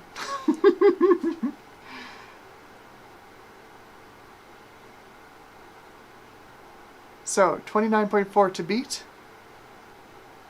and 31.7. Maybe there is some extra L1 on there. Alright.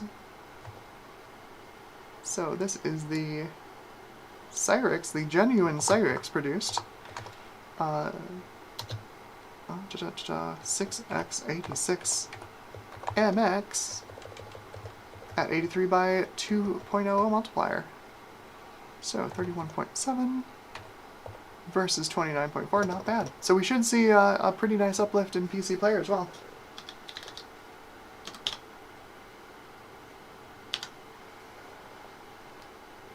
Let's see what we got.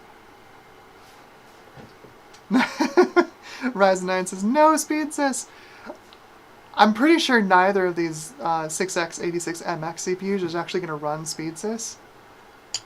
It's been a while since I made that video. It's been like 2 years, but I don't think either of them would actually run SpeedSys for whatever reason. It would just lock up.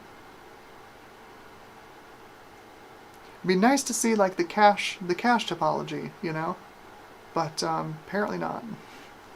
Apparently CPU bugs in the Cyrix CPU say no. Everything is broken garage says 1.21 gigawatts in full send. Apparently. We'll see if this one can do 200 megahertz. I'm guessing no. If it needs more than stock voltage to do stock speed, I'm guessing this won't be able to overclock like at all. Which was exactly my experience with the 6x86L back in the day. On my parents' PC. Oh yeah, so we're basically running at the same speed. Okay, that's fair. I see why they marketed it this way. We're basically at the same speed as the 6x86L when we ran at 66 times 3 multiplier, 200 megahertz. So 52.2 versus 52.4 on that one, and we are well above the 6x86L at the same speed. That produced 48.6 frames per second. We're at 52.2. It's gotten a good 3.5 frames per second or so out of it. Pretty good. Pretty good. Oh, let's see. What can we try and run this at? I don't think we have a 1.5x multiplier, so we can't do 150 on the 100 megahertz bus. I guess let's see if it'll take a 75 megahertz frontside bus. Or no, we're at 83. Let's see if it'll take the 95 megahertz bus. Let's see if it'll do that. That'll be 190, and my guess is that's going to be a big fat no. CPU is such a... Welcome to the stream, Retro Techie. This is not the new Bethesda game, Starfield. This is see if this CPU blows up. One of my favorite games of all time. We are currently torturing a Cyrix 6x86 MX, which needs 3.2 volts to run at stock speeds. So I'm going to try and overclock it, which is probably not going to go well, because I think this is a pretty poor bin. Alright, so that's 95 megahertz frontside bus, and we're running a 2x multiplier. Does it boot? And again, we're at 3.2 volts core voltage. Stock is 2.9. We are booting. It's identifying as the same CPU, the PR233. So, I don't know. Nothing makes sense anymore.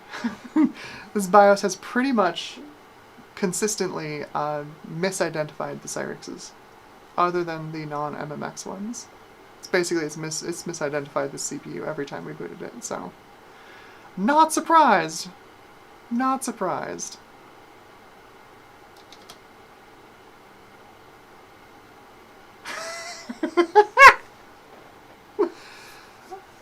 Unsupported. I'm pretty sure this just crashed trying to set the display mode. I'm pretty sure. I'm going to try suspend to RAM, and we'll see if we can bring it back.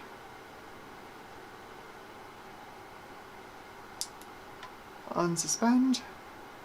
Hey, there we go. Let's see if it'll do anything. We know SpeedSys won't run. Let's try check CPU. See what it says. Yeah, 190 megahertz. Does it say anything about internal cache? It doesn't, except that it's enabled. Okay. Let's run Quake, see if it crashes.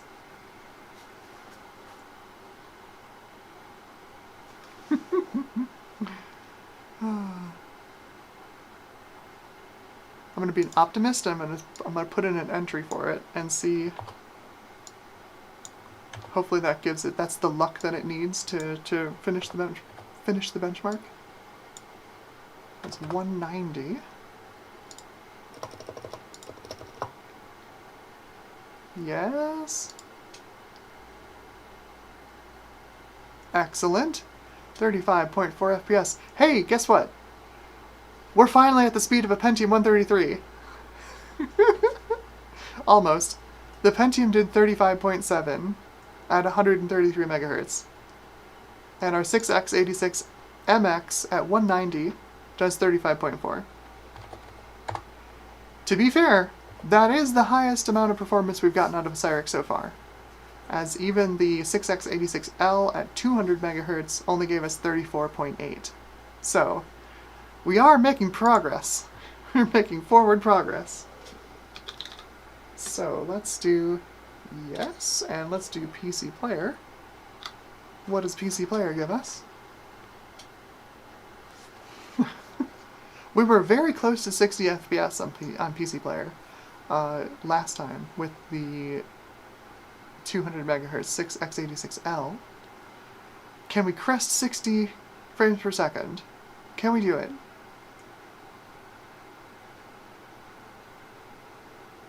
No. Close! 58.4. Wrong keyboard. 58.4. Nice, nice, nice.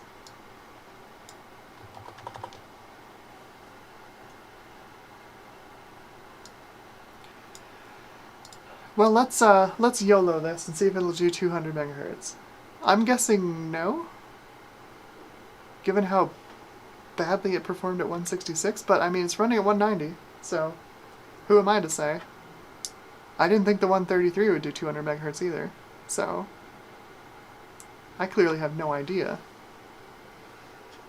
Alright, so that is 100 megahertz frontside bus, 2x multiplier, 3.2 volts core voltage. Does it work? That is a post. Have a good one, Everything's Broken Garage.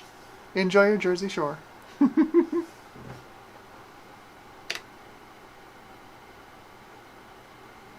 Come on, let's go. Let's go, let's go, let's go.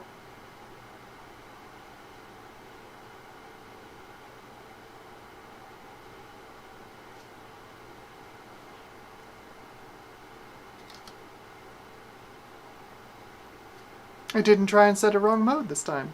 How nice of it. So, check CPU. We are running at 200 megahertz. Let's see if Quake runs. Joe's Computer Museum, welcome, welcome back. And Pixel Pipes is here, welcome back, Nathan. We are committing hardware crimes with Cyrix CPUs. This is a 6x86 MX 166, I think it's a PR200. Currently running at 200 megahertz. It took It needed more than default voltage to get to its stock speed, so I'm not sure how good of an overclocker it is. So far, though, it's been running at 190 and 200 megahertz just fine. So that is 37.3 FPS. We have outclassed the Pentium 133 that we started with. Which is sad to say, because we're running at 200 megahertz. With a much faster frontside bus than the Pentium was running at. We should see what the Pentium will do on a 100 megahertz bus times 1.5. It'll probably put the Cyrixes to shame, is my guess. Alright, so yes, and PC player. Pixel Pipe says, I don't think this is a crime. I think this is called cool. Not judging by the heatsink. Definitely not cool. Very hot.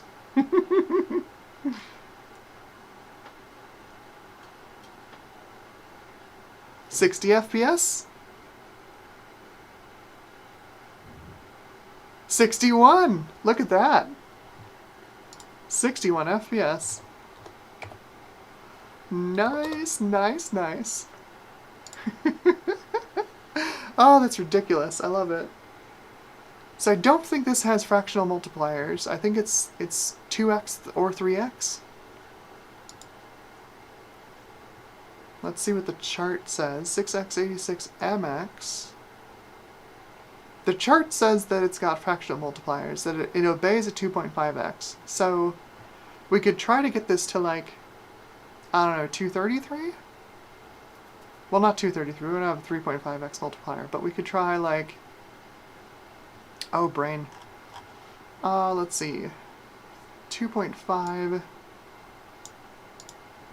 If we put on 83 megahertz bus at 2.5, we can try 208. And then 95 megahertz bus would give 238, which I don't think it's going to do. Pretty sure. We can also try 75 by 3, which would give us 225. So let's do 83 times 2.5 for 208 megahertz. Let's see if it'll do 208. Oh, it's not going to do 208 because it just crashed. Just flip back to OBS and it is locked up hard, so no, it's not going to do 208. That's too bad. That's too bad. Ryzen 9 says, yes, overclock the Pentium. Let's do that. Oh, that's very warm. Well, that's very warm. I'm going to let that cool off for a second, and get the Pentium out. So my shelf of CPUs, Pentium should be right here. So we didn't run this on a, we put a heatsink on it, like literally placed a heatsink on top of it to boot it last time. We're going to run it with a heatsink and a fan this time. So we are going to overclock this baby. It does not say what voltage it needs. I think I said that already. Does this say what voltage it needs? Probably not. I'd be surprised if it wasn't 3.52, because I think these are regular socket 7. I'm pretty sure.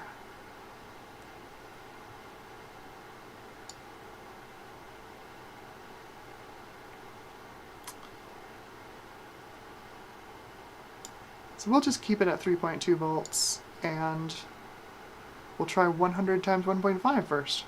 150 megahertz. With a hell of a front-side bus. Okay, this is cooled off, so I'm going to pop this out. There we go.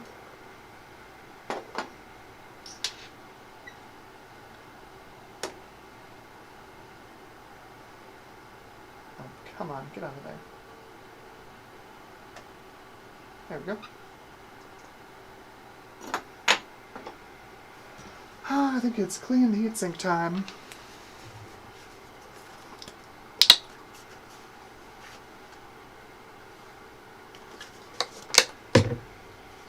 May as well clean this off a little. I don't know what's on it, but there's something on it. Clean off heatsink. Oh yeah, no, there's definitely something on it. Gross. The worst dirt is the kind of dirt where you're like, oh, I don't think this is that dirty, and then you look at it and you're like, oh wow, what the heck was on that? That's the worst.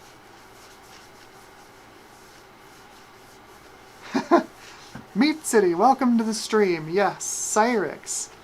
Meat City says, snap, Cyrix is a name I haven't heard in ages. My broke ass appreciated their existence for a time. Yep, indeed. They were the saviors of many a low-end PC back in the day. As embarrassing as their performance is, they really did help out a lot of folks. Okay, so I believe if we just leave this on a 2x multiplier on the board, we should get 1.5x out of the processor. I think. Let me check the chart. And the chart says Pentium Classic. Well, what I can do actually is just take the jumper off. That'll give it no signal on the multiplier pins. That should run its default multiplier of 1.5x. So, let's do that. Grab some heatsink goop. Goop it up. Let's goop it up.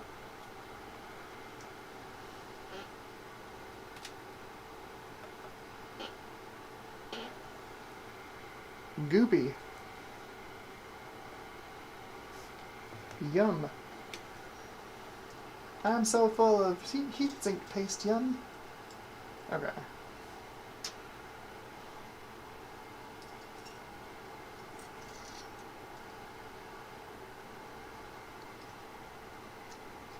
There we go. Clip is on. Alright. 100 megahertz. No jumper setting on the multiplier. It should give us 150 megahertz on the CPU. We are at 3.2 volts, which I think, I mean, it's close enough to stock voltage that it ran at 133, so I don't remember what the stock voltage on these is. But I think it's 3.52? I don't remember. It's been a long time since I had messed with original Pentiums. So let's fire this thing up. No smoke, that's a good sign.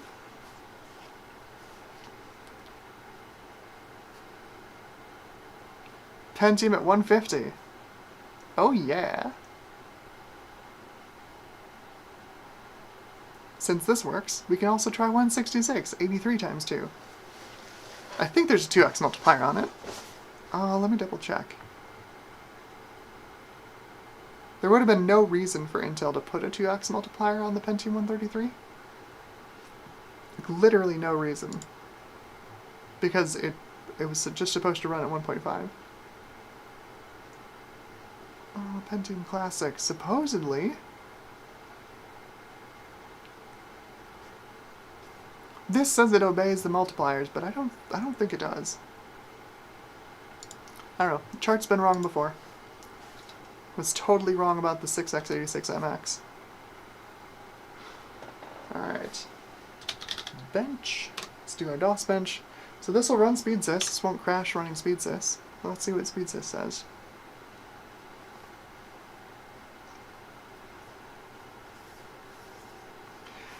PixelPipe says, might be interesting to see what the highest frontside bus speed it can do is. Unfortunately, this board tops out at 100 megahertz frontside bus.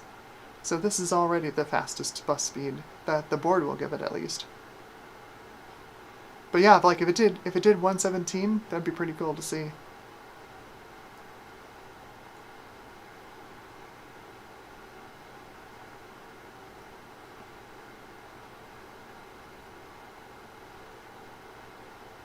So this says 35 micron, so I wonder. It probably doesn't need 3.2 volts. I'm guessing it's a 2.9 maybe? It says the external clock is 60 megahertz by 2.5. It's completely wrong. Completely wrong. Alright, looks like we are working. Let's see what Quake says. So, refresher. At 133, this thing produced 35.7 FPS. So let me make another entry for this. Pentium 133 at 100 times 1.5 for 150 megahertz. What do we get?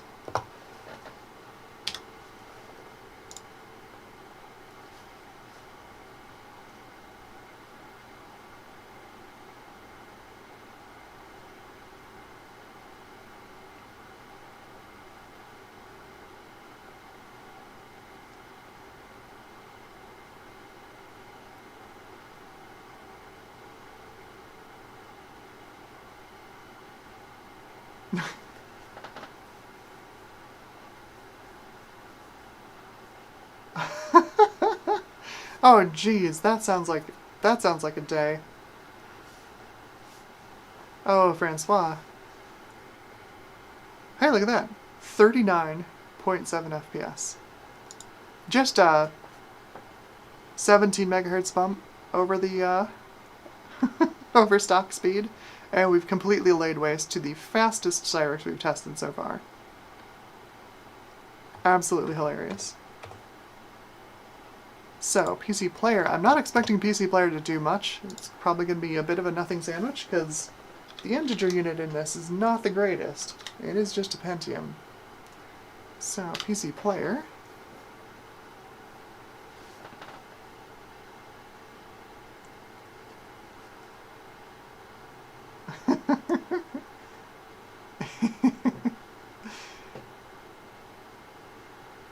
HC, welcome back to the stream. Good to see you here.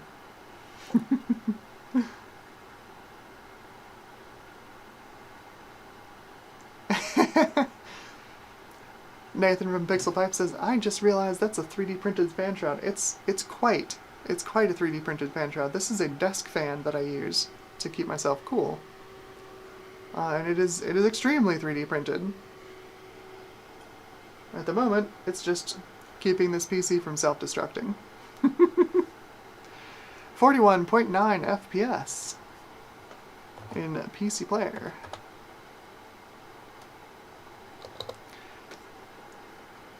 Not bad at all.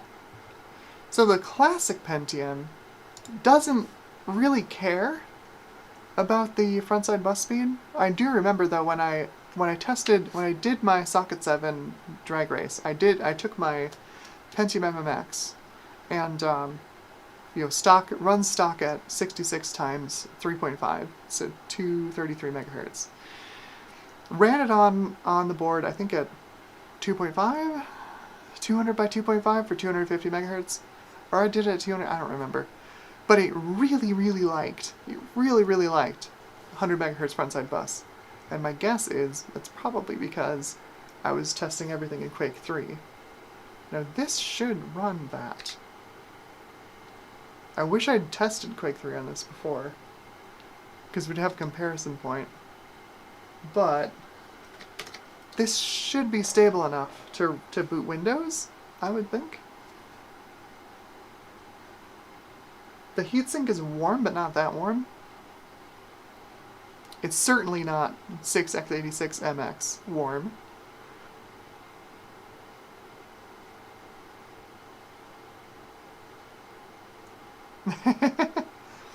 Hello, Ian Scott. Welcome back to the stream. Yes, we're torturing Cyrixes. We're taking a short break torturing Cyrixes to torture a Pentium 133. Currently running it at 150 megahertz by doing a 100 megahertz frontside bus by a 1.5 multiplier. Just to kind of see what numbers it'll put up. But yes, we have been torturing Cyrixes all afternoon. It's been quite nice. Turns out, one of my nastiest looking Cyrixes, Windows, did you hang?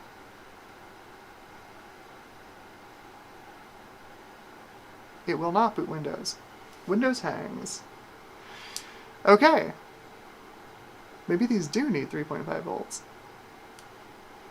Anyway, that's the Pentium at 150. The last CPU we're going to look at today is the M2. So that's the bad boy right there, if the camera will focus on it. Good lord, there we go. So this says, this is prescribed, a 75 megahertz bus times 2.5 multiplier, which should give us, I cannot math today, 75 by 2.5, 188 megahertz. Should we just YOLO this and boot it at 200 and see if it'll do it? I think we should. 188 megahertz, my eye. It needs 2.9. It asks for 2.9. We can try it at 2.9 first, 2.9 volts. And then if it doesn't work, obviously we can feed it 3.2 instead. Let's get the Pentium out of there. Make sure everything's off, and it is. Oh god, get off of there. Heat sink.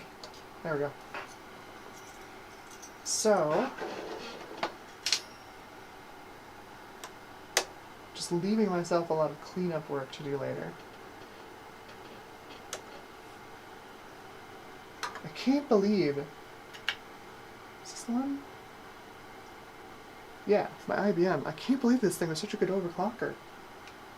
Unbelievable. Such a nasty looking CPU.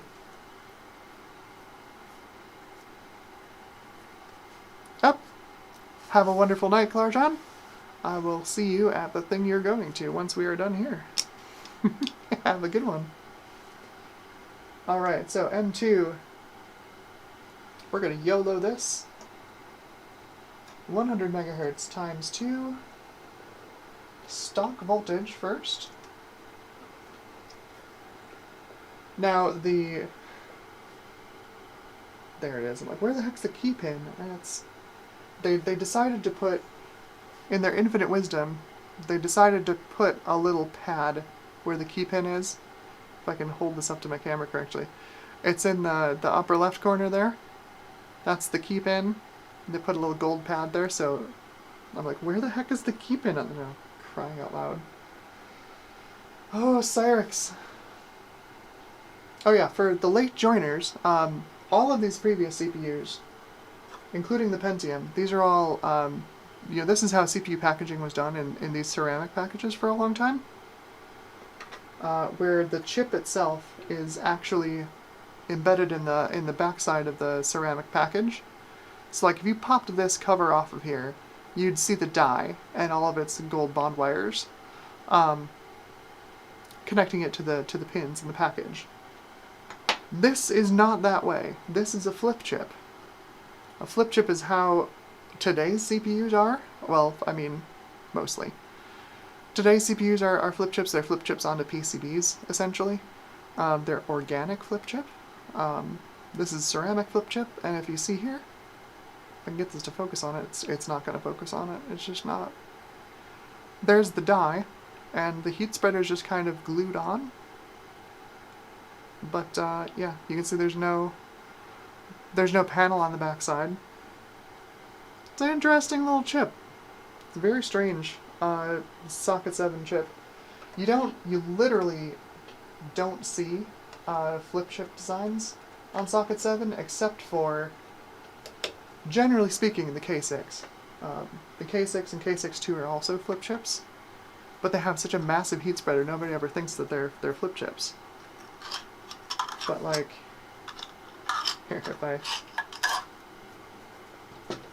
look at this. You know, you have this giant aluminum heatsink on here, on the K6, but it is also a flip chip. There's nothing on the back.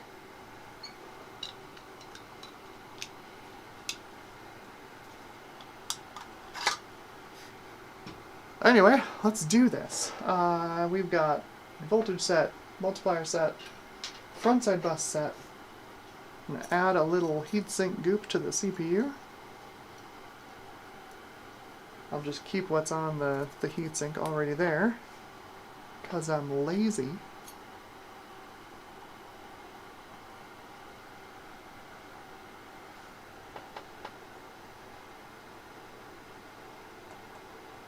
There we go.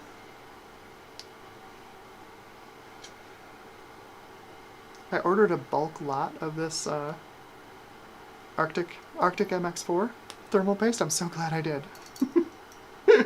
Oh, I've gone through 2 tubes of it already.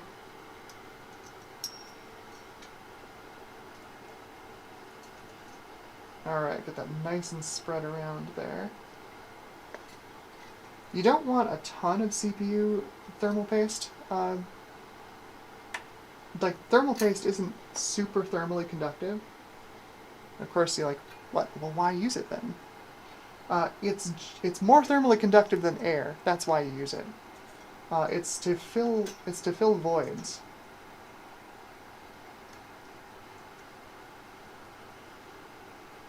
Oh, jeez. So the problem with this being a flip chip, there we go, is that the heat spreader that they glued onto the top of it is really tall.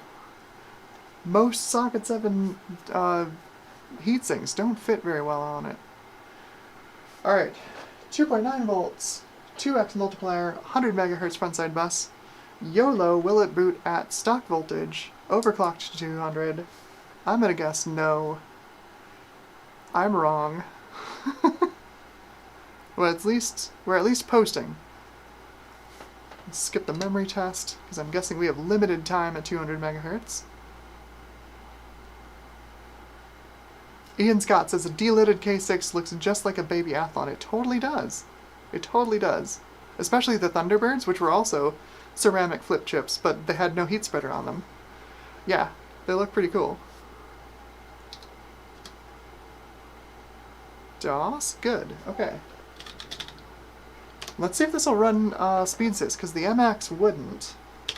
Will the M2? I'm guessing the M2 will also crash at the model-specific registers. See? There's something with Speedsys and the Cyrixes, the MMX Cyrixes. They just didn't like it. So we'll run CPU check, or check CPU.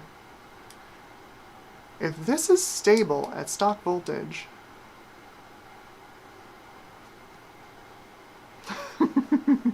this has a 2.5x multiplier, so we could have some shenanigans. Nope. Oh, that was a crash midway through memory test. Is it gonna work? Is it gonna work? I don't think it's gonna work. I'm gonna guess if we get past check CPU, I'm gonna guess this thing is gonna crash running Quake. I mean, the MX like tried to set a bad mode on boot to DOS its first time, but then it continued to run, so who knows? It's a Cyrix CPU, it's just a little buggy, it's okay. Alright, so check CPU. There we go, 200 megahertz, 100 megahertz frontside bus. Alright, let's see. So we did. We got the MX running at 200 megahertz. We got 37.3 FPS in Quake on it. Let's see what this does. It should do the same. This should be basically the same CPU. It's just rebranded.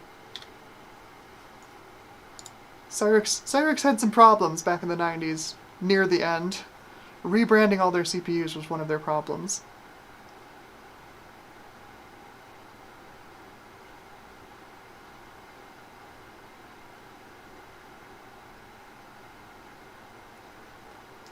Meatseti says, if I recall correctly, weren't the Cyrix parts either missing an op type or super slow at it?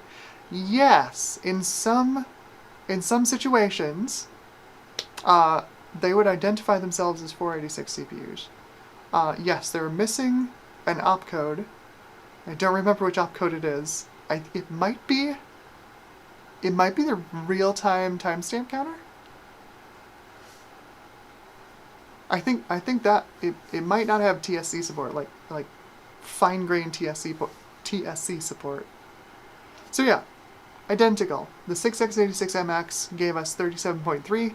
The M2 gives us 37.3. It is an identical architecture, just rebranded. When you're doing branding exercises, you're probably not long for this world. Alright, M2 at 100 by 2, 37.3. So we got 61.6 on the overclocked 6x86 MX. So let's see what we get out of this.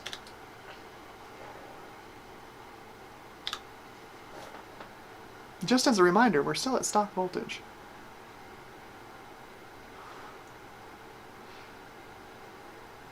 This one might turn out to be an overclocker. Who knows?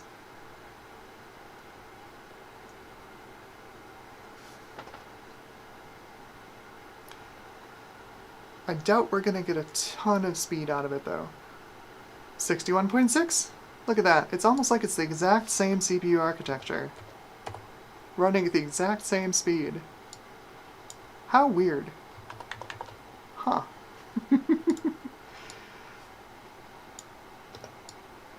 Well, I guess we should YOLO this thing. Assuming that I don't come back to it after looking at the chart and it's crashed like the other one. So at 2.5x, we could do 83 megahertz and do 208. It's 83 by 2.5. And it should just obey the normal multipliers, according to the chart, which has been wrong before. Alright, so 83 by 2.5. And yeah, it's still running. Okay.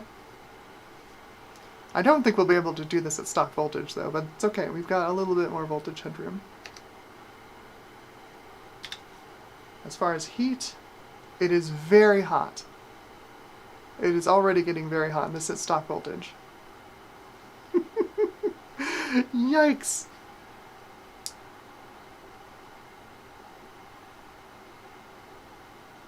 Alright, 83 by 2.5, stock voltage. 83, 2.5. Let it cool down just a little bit before we boot it and see what happens.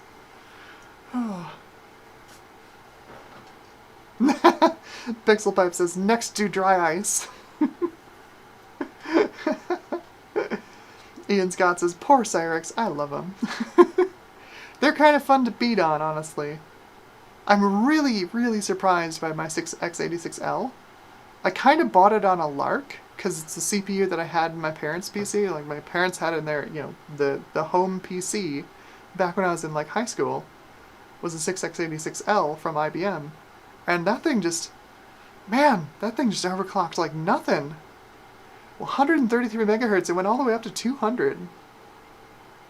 Okay, we have cooled down a bit. Heatsink is merely warm to the touch. So let's see what it does. 83 times 2.5.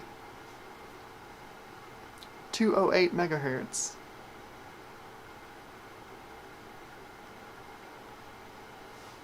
It's identifying as a 266 now. Again, this BIOS has just basically done random things for identifying the Cyrixes.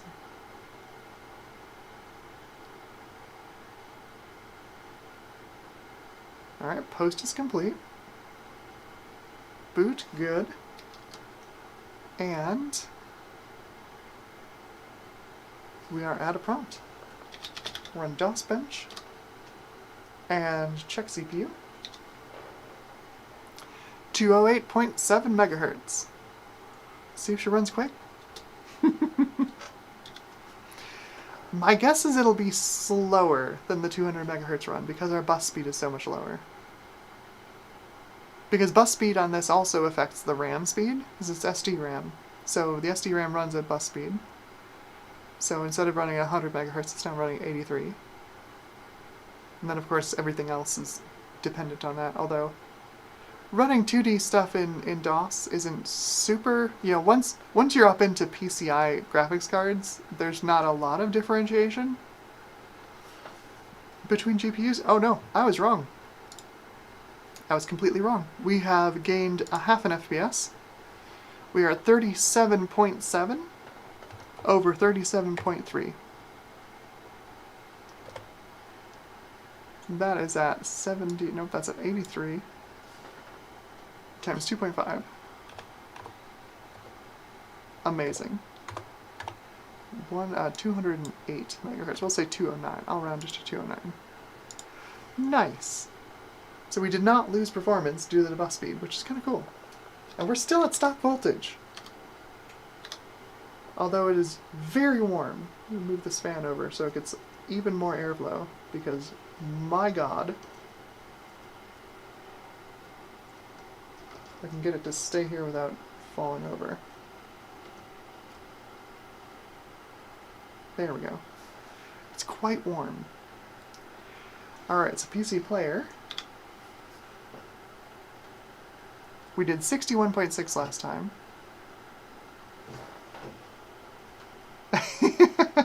Meat City says LN2 Cyrix is probably a record waiting to be claimed. Just saying. I don't have any LN2. I don't even know how I'd get my hands on LN2 or like handle it safely. So that's going to be a record for somebody else to break. Water-cooled Cyrix now. That could be interesting. Ian Scott says, the first PC I bought with my own money was a 6x86 PR150 Plus. Oh yeah. I was so disappointed when I ran Quake on it. Yeah. So, yeah.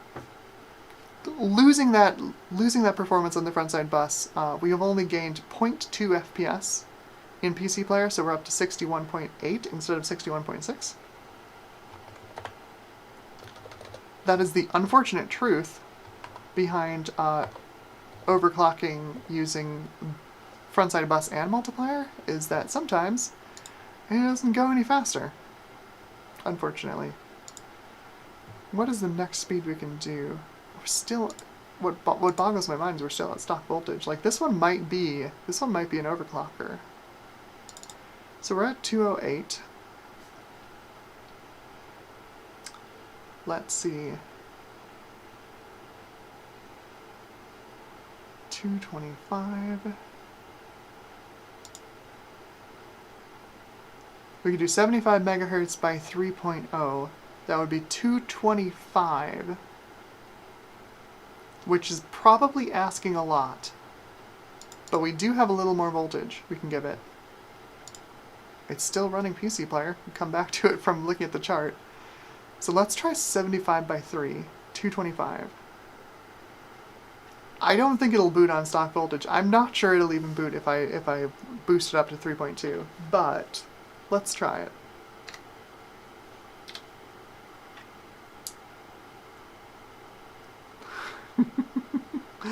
Oh, this is so stupid. I love it.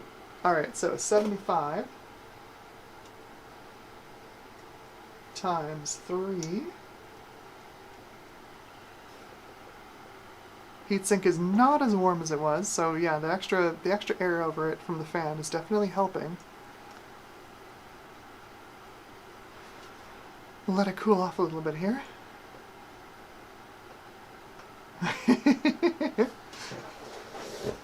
Alright. Pixel Pipe says, send it. Let's do it. Ready? Power on. Will she post? She posts. Well, she posts the VBIOS. Post. Now it thinks it's an M2 300.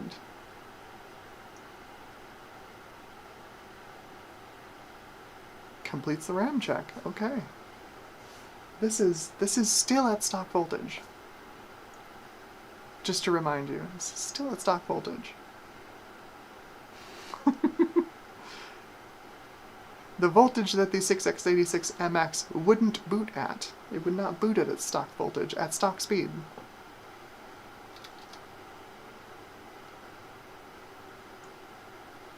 We've got DOS. Check CPU. Says, yes indeed, we're running 225 megahertz. What is this gonna be another, this is another PR166? Let's run Quake on it, see if it crashes. No way. No way. What? Look at it go!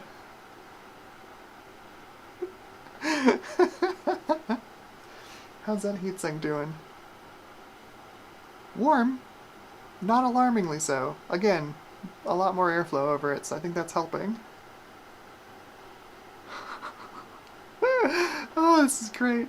39.6. So now we've matched the Pentium 133 at 150 megahertz by going 225 megahertz.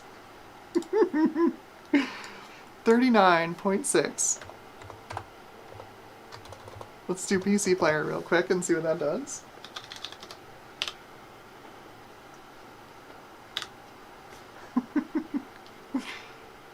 Yeah, it's the little Cyrix that could. This was like my PR-166 just about an hour ago. My God, the thing just I just kept upping the clock and upping the clock, and it just kept going. Unbelievable. 65.4. Again, stock voltage. Stock voltage. Unbelievable. 65.4. Will it boot Windows? I don't think it'll boot Windows. I bet it won't boot Windows. I bet it'll crash. God, imagine if it run Quake 3. Let's reboot and boot into Windows.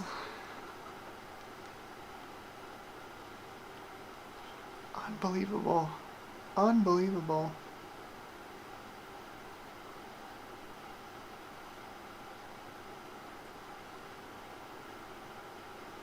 $225.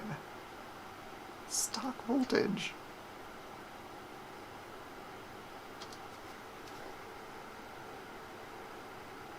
I'll be honest, I bought this CPU on eBay because it looked cool. I'm like, oh, I've never had an M2. Be kind of neat. It's weird looking, it's all black, it's a neat CPU. The Windows is still loading. It is still loading. That's my sound font. I still haven't moved the sound font over. My bad.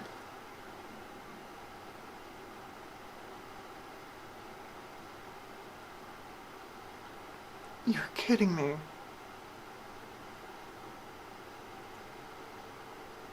You've got to be kidding me.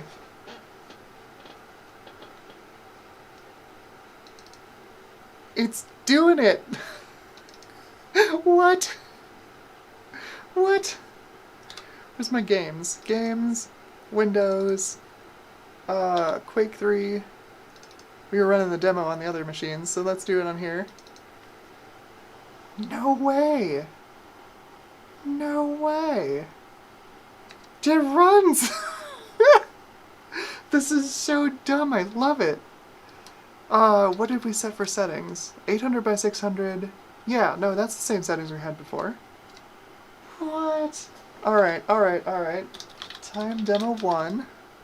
Demo 001. No way.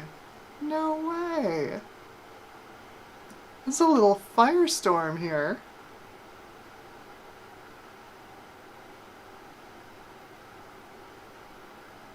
I don't remember what we got for frame rates last time with the K62.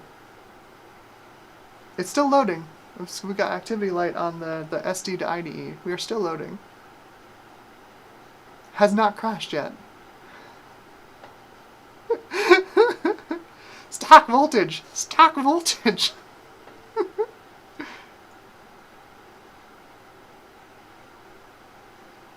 Look at it go! Quake 3 on a Voodoo 3 on a Cyrix. Oh, it's chugging. It's real chugging. Really chugging. But it's doing it. Oh my God.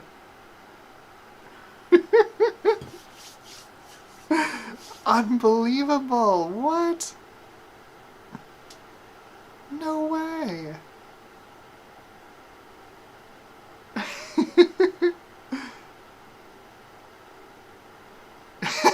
Meat City said the biggest loss from the change to SSDs was the audio confirmation your machine had not locked up. Yes. How is this still working? How far can we go? We haven't even upped the voltage yet. Oh my God. 100 by 2.5? Push it up to 250? See if it'll do 250? No way! I can't believe it's doing this. This is so amazing.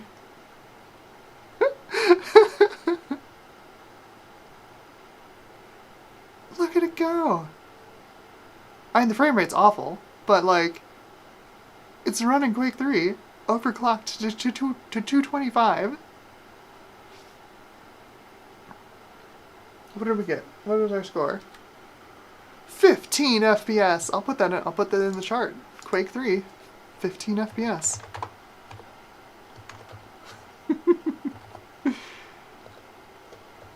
Oh my god.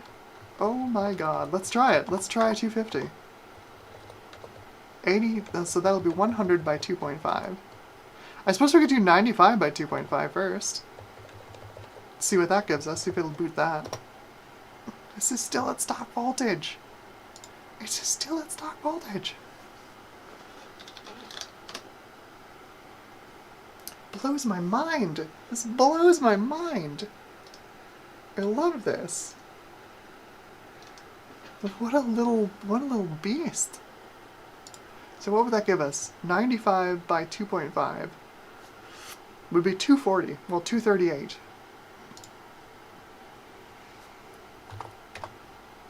Let's give it a try. Heatsink is same amount of warmness it was before, so we'll up the front side bus speed to, I guess we can try, I mean, we're at 75 by 3, so we'll do 95 by 2.5. So 95 bus, 2.5 multiplier. Still at stock voltage. I don't think it's gonna boot at this stock voltage. We'll probably need to up the voltage, but jeez. Jeez. Ah, what? No, really? It posted its stock voltage.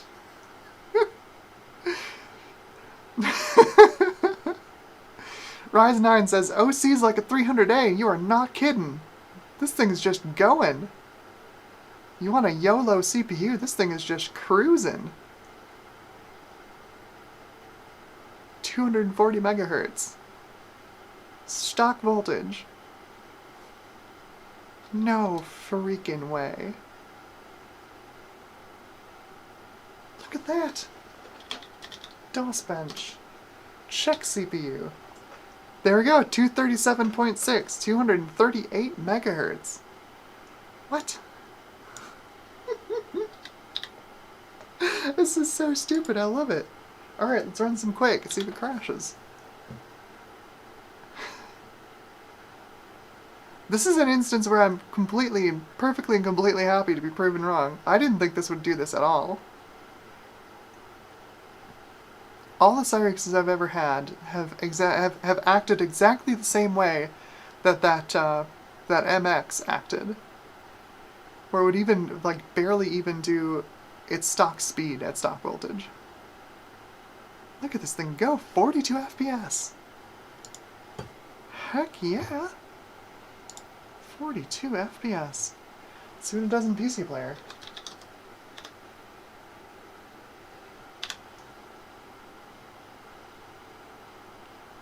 Heatsink is warmer than it was, which makes sense. Our clock is higher. Same voltage, higher clock means more heat.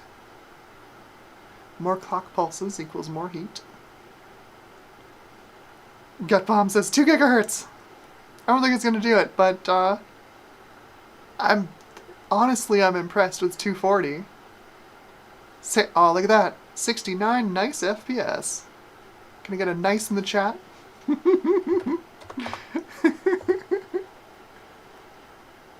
Heck yeah. 69 FPS. Jeez. I gotta try it. Let's see if it'll run, pressing escape on the wrong keyboard again. Let's see if it'll run, Windows. Reboot. Rise9 says, gold chip! The Silicon Lottery. It's doing really well. Really, really well. It's unbelievable.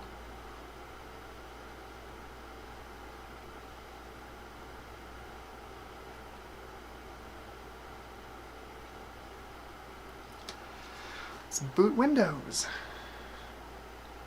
Will it boot?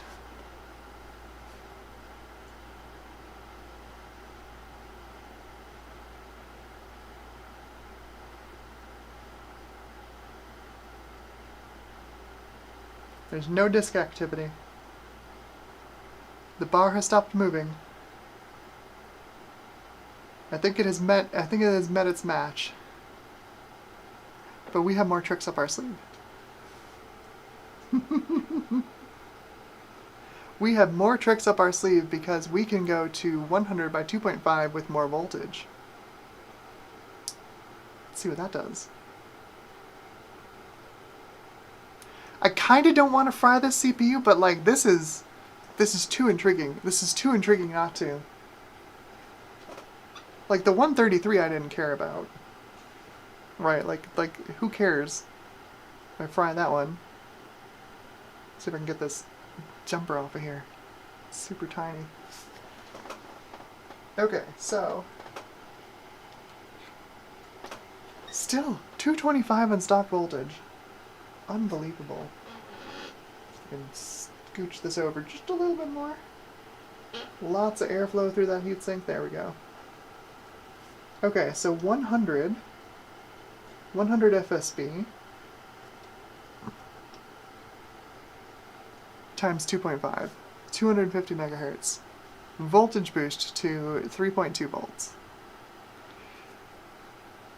The ultimate YOLO. Yes. David Starbuck, welcome to the stream. Yes, we are giving her the beans. Here we go. Power on.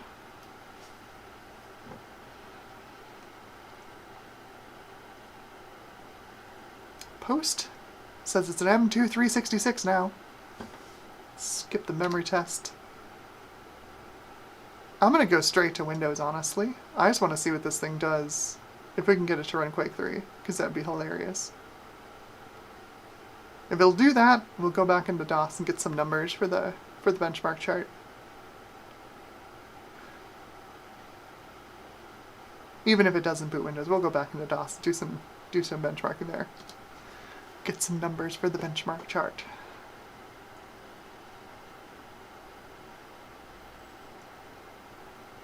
Disk activity, still going.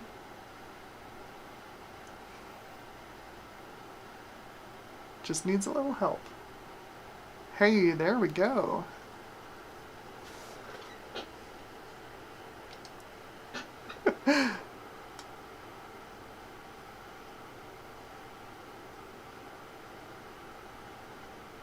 We are booted.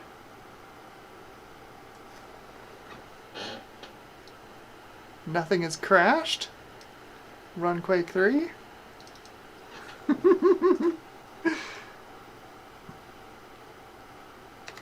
Cyrix at 250 megahertz.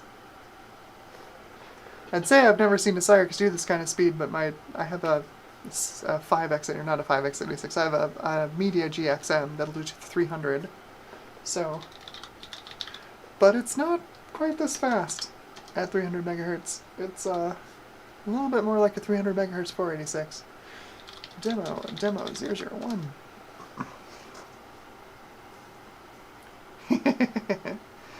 Rise 9 says PC player is going to be fast. Yes, it is. Yes, it is. 100 megahertz bus, 250 megahertz clock. What do you think? 72, 73 FPS? 74 on PC player? It's 240 megahertz got us 69 nice FPS.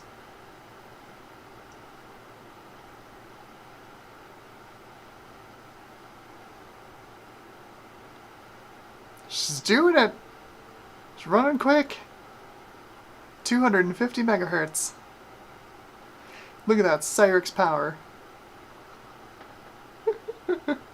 Oh. Floating point unit is such trash, but my gosh. It's so cool to see.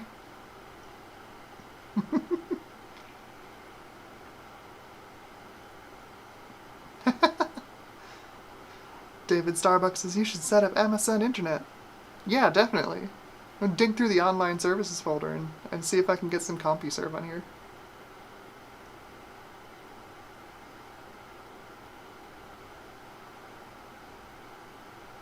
Yeah, it's not bad. I think we might be getting like maybe 18 maybe 18 FPS.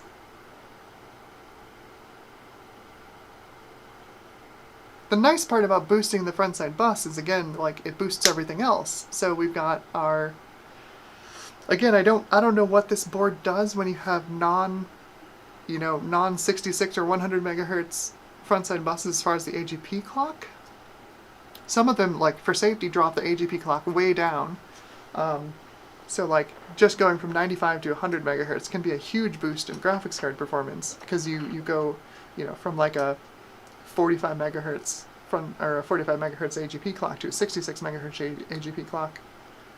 16.8, yeah, I think that's what happened here. So this is...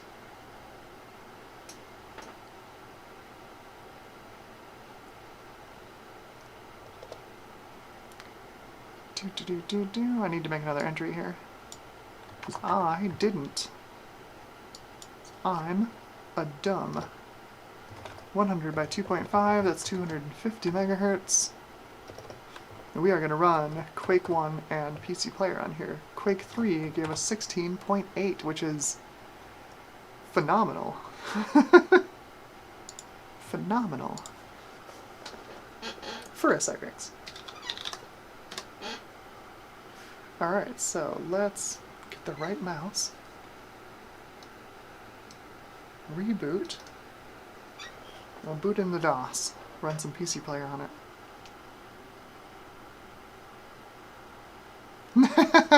Meat City says, I imagine the AOL dial-up probably still works. God, I hope not. I mean, that'd be epic, but geez, really?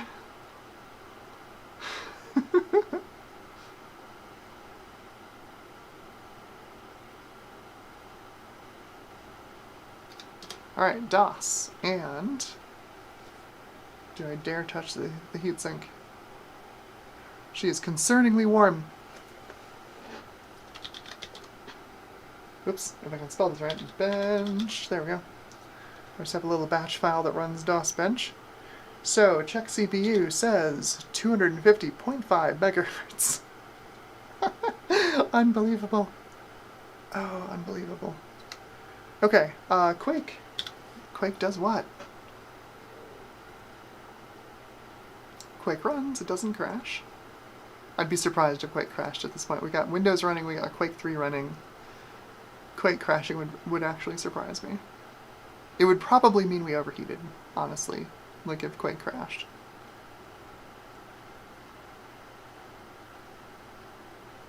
I cannot believe it. 250 megahertz. 44.2 FPS. Look at that. That's not just playable. That's like good. Good frame rate for Quake. So I think you can get that out of like a Pentium 166, but like, it's all right. It's doing its best. And PC Player gives us what?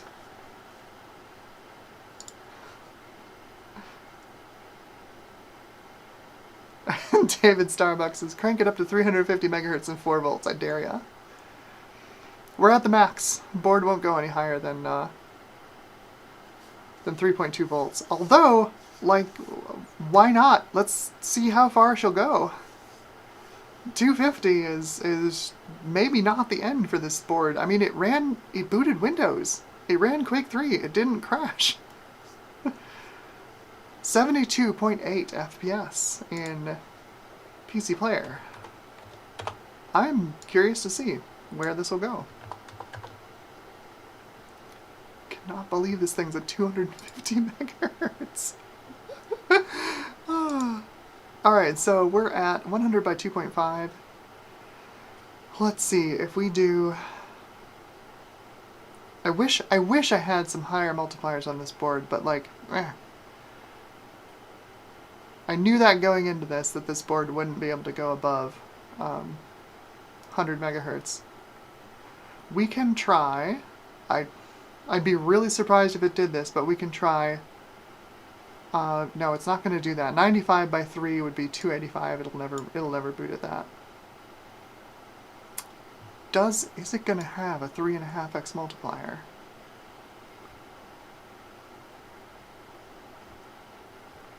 Cyrix M2.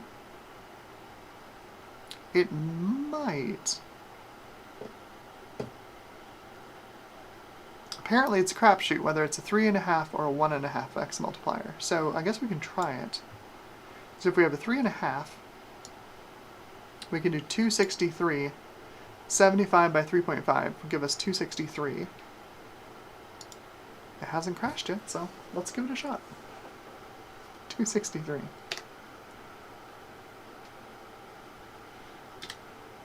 Assuming this is actually a 3.5x multiplier, the chart says it could be a 1.5. Let's find out. So 75 by 3.5. Let this thing cool off a little bit. It's very warm. It's very warm. David Starbuck asks, you have a bench power supply, don't you? I do not, actually. I don't have a bench power supply. Meat City says, damn near double performance from the beginning now. Yeah, what did we start out with? We started out with the ST Cyrix on the original process node needing 3.5 volts.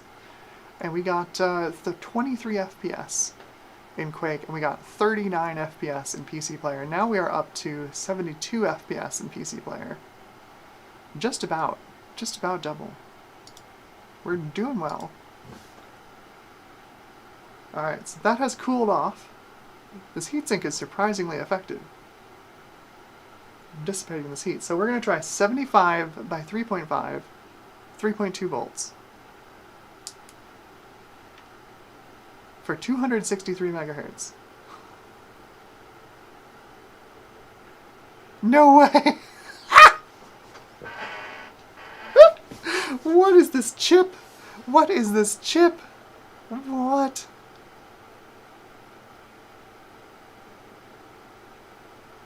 David Starbucks says, if you can still touch the heatsink, you have plenty of headroom. I don't know. You never know. Cyrix CPUs, you never know. 263.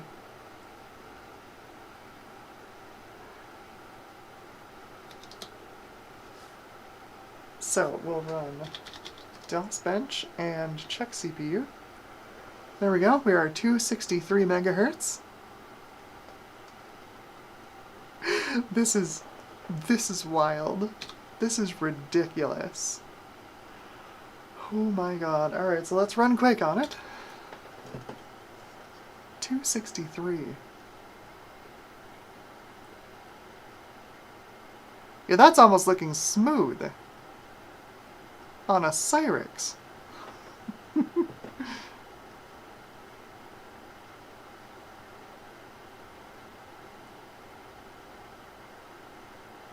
Unbelievable. 44.1. We actually lost performance. And that is the problem with dropping down in bus speed. So we've lost 0.1 FPS.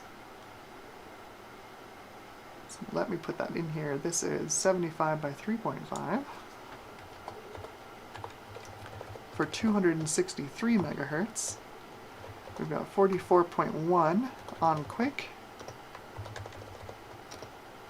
And let's see what we do with PC Player.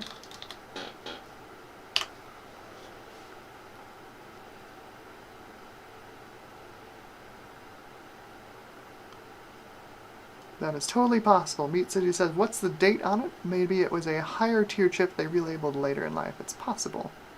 Very possible this was a down-binned CPU. But that was pretty common back in the day. Like, a lot of K62s. Like, it was an open secret that, you know, AMD's yields on the K62 was pretty good. So you picked up a cheap K62, and yeah, that's identical. 72.8 FPS. Identical performance in PC Player. So you pick up a cheap K62, like a 333 or something, or a whatever, a 300, 333, you could usually get a pretty good overclock out of them.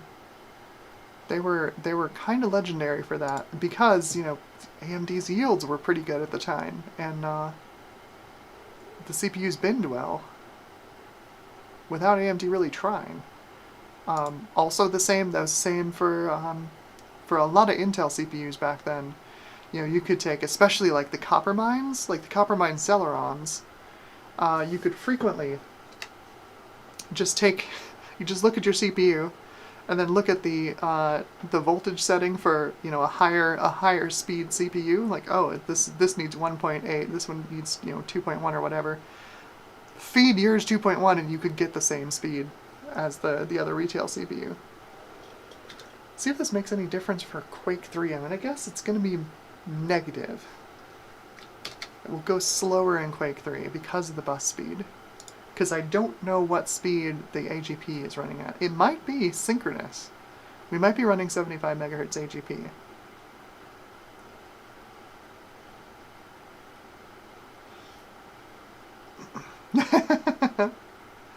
David Starbucks says, remember when anything over 30 FPS was considered a waste? Many arguments in the forums back in the day. Never a waste. Never a waste. I was always the kind of person who was like, turn down the graphical settings to get more frame rate versus like high graphical settings and low frame rates. I always liked more FPS. I was one of those weirdos that ran Doom on low quality, on low detail settings. Which, if I remember correctly, is press F5 in Doom. You get doubled horizontal pixels. So we booted. Where is... I want to see it. I want to see it.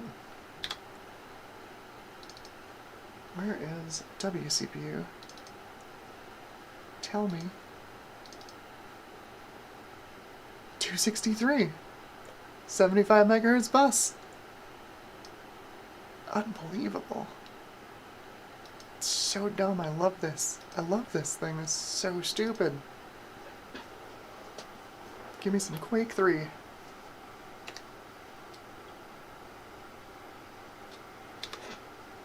Alright, time demo 1. Demo 001.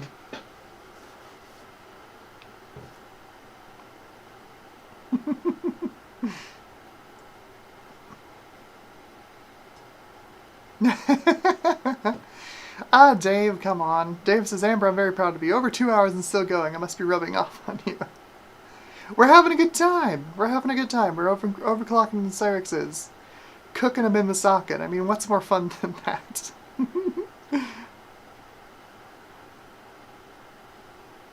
Turning some electricity into heat for very low frames per second.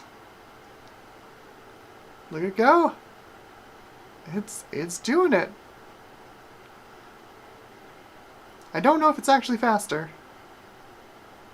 My guess is that, like Quake 1, it's going to be slower than it was with the 100 megahertz frontside bus. Charlotte Thorne says, it's the power of the Amber Bench. Or something?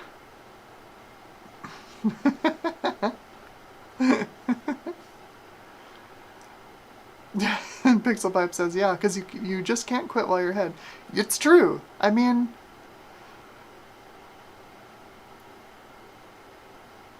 no one's keeping track of the points are made up, so yeah, let's just keep doing this till the thing crashes and have a good time.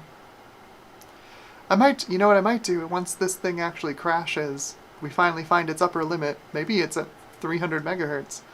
God, wouldn't that be wild?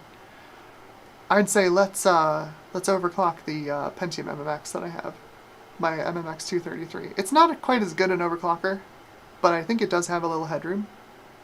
We can probably get some performance out of it. Okay. That gave us 16.6. Yeah, so we lost 0.2 FPS on that by dropping the bus speed, even though we gained clock on the processor. 263. 263. What is this? It's ridiculous. Absolutely ridiculous. I love how stable this board is. This thing is great. I know Pancake's not here. Well, I don't think Pancake's here, but thank you, Pancake. This thing is fantastic. Absolutely fantastic. Let's see what does the chart say. What's our next target?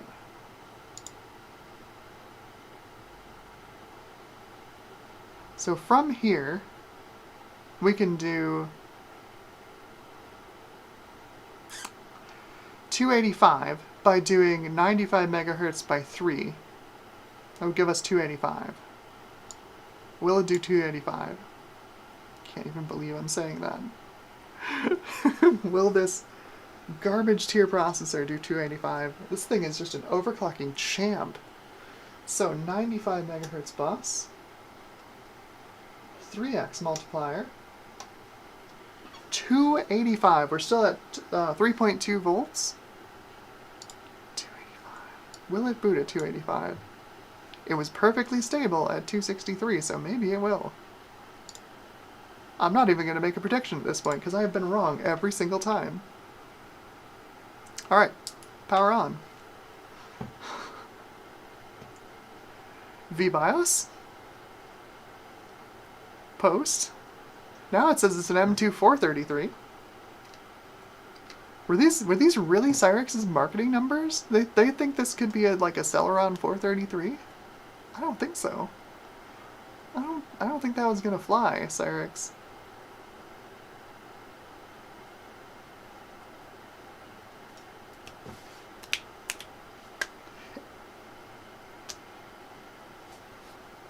I know I'm a ways ahead of y'all. The chat's a little behind me, but Nathan's like, no way it does 285.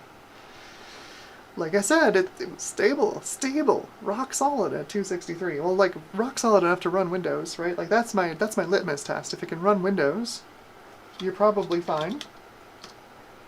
So, check CPU says, yes indeed, 285 megahertz, 285.1 megahertz. What is this? Unbelievable. So that says up to 433, so maybe this is a speed Cyrix was planning? Like, are we not even, like, hitting the bin at this point? Like, this was something Cyrix was planning on shipping at some point? I've felt bad in the past for not, like, snapping up an M2 PR300 when I could on eBay. I don't need it. I don't need one. This is faster. Overclock it, this thing's faster. Alright, so let's run Quake on this thing. Unbelievable. This thing it's just stupid fast. Yeah, Quake's happy as a clam. God, what do you think? What if it'll do 300?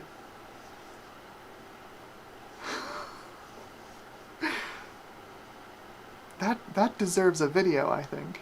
If this thing does 300, there's 47.9 FPS. Unbelievable. So that's 95 by 3, yielding 285, 47.9 FPS. This is unbelievable. Remember when I said, oh yeah, when this thing crashes then the next time we go around, I'll do the Pentium. So far, no crashing. So, PC Player. Will we hit 80 FPS on PC Player?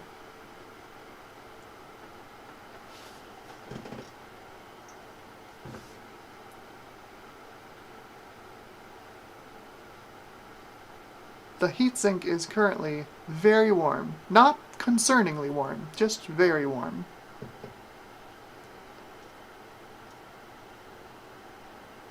.6, almost 80 FPS. 78.6. And you know I gotta try it. Let's see if she'll boot into Windows. Let's see if she'll boot into Windows.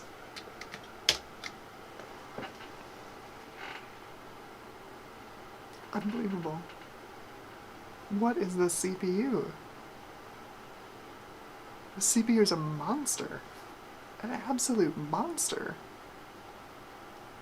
I wonder if they were planning on shipping this.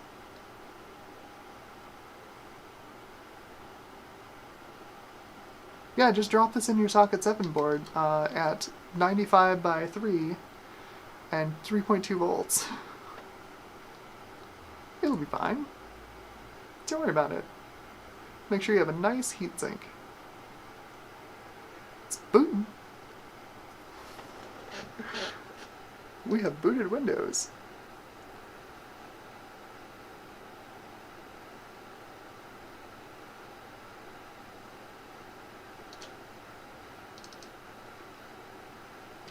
$285. $285. What? What? Oh my god. And it looks like if you saw the WCPU there, I think they did increase the cache on the M2 versus the 6x86 MX. So that explains the performance, or not the MX, but the L, which explains the performance difference. Time demo 1. Demo 001. Here we go. 285. No freaking way.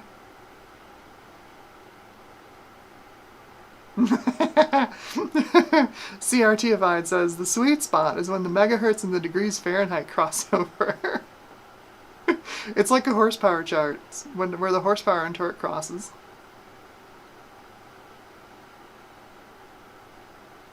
Unbelievable. Unbelievable.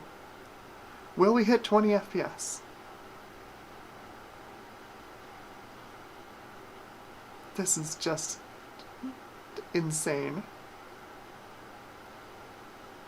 I didn't realize I was sitting on an oh, there we go. There we go!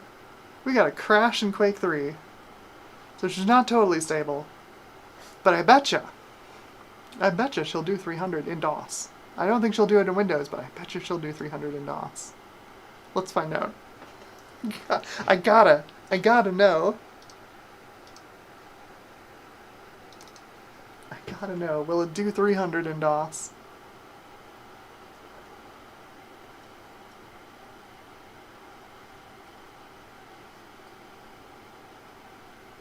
Alright, so setting frontside bus to 100. Multiplier is still at 3.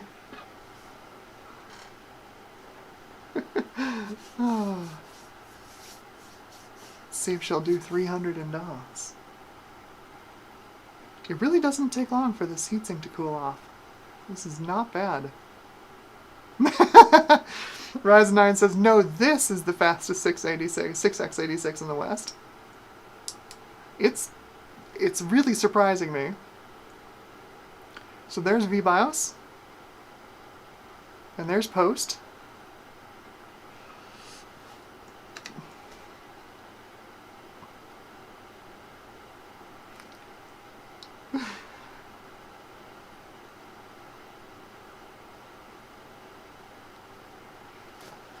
Ian Scott says, I got a 440BX system off the free pile at VCF Midwest.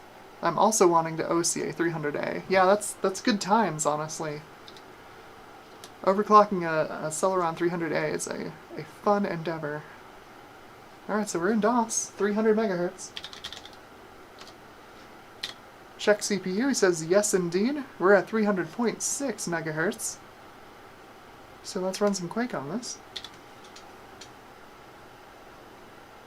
And Quake crashes immediately. So 285s are a limit, and less than that practically. But geez, 263, 250. So 250 I think was the fastest. As far as stable performance out of the thing, 250 was its max.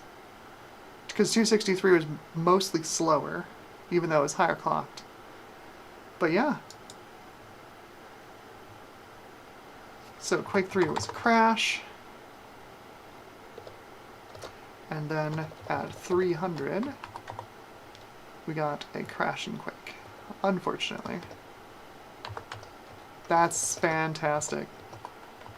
Crash, crash. Well, maybe it'll run PC Player. Let's run PC Player on it, see if it'll do it. Who knows? That might be simple enough for it to do it. turn it off, let it cool off a little. Unbelievable. Again, it's not concerningly warm. It's warm. Like, it's definitely warm. But it's not concerningly so.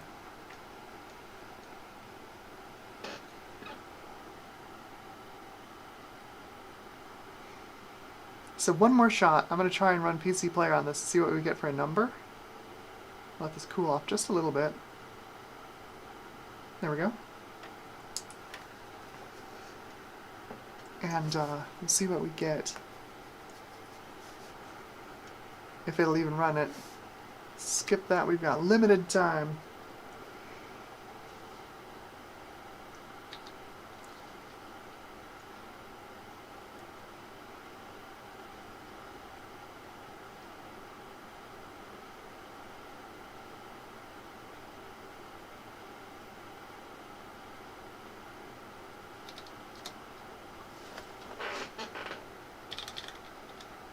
Nope, that's not how you spell bench. There we go.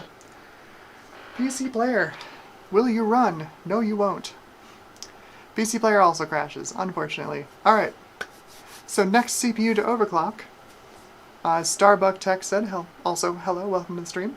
Next CPU to overclock is going to be the Pentium MMX 233. We should at least look at it at 250. I don't remember if we did that last time. But it's not much of an overclocker. It also doesn't have a lot of multipliers, because, you know, Intel was trying to discourage overclocking. But it should be kind of a fast performer.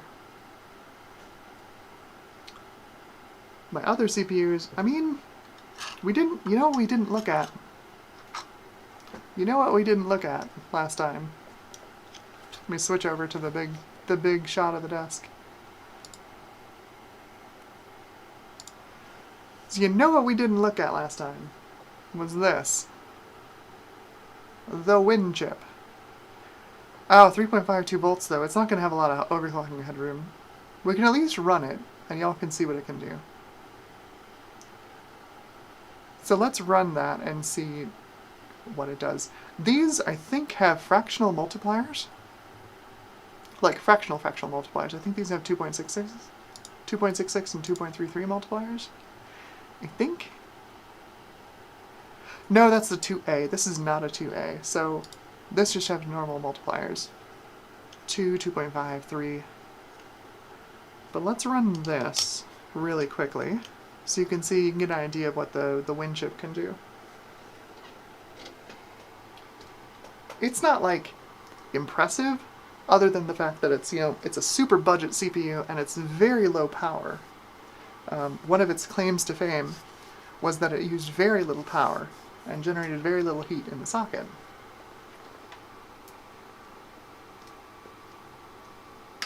There we go. I think part of the reason, honestly, that this overclocked as well as it did is because it really stuck to the heatsink really well. Because that heat spreader is just a little bit higher than you expect it to be. Now, can I get it out of the socket? That's the question. Come on. Can I get it out of the socket without bending any pins? That's the big question. I picked the wrong day to trim my nails.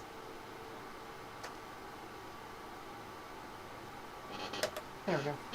And that's not focused. Come on. There we go. Yeah, so you saw how much thermal paste I put on. There's the coverage. There's a lot of pressure, comparatively speaking, to like other Socket 7, Super Socket 7 CPUs. A lot of pressure on the heatsink on that. Significantly more than you typically see. Alright, so I'm gonna wipe this off real quick.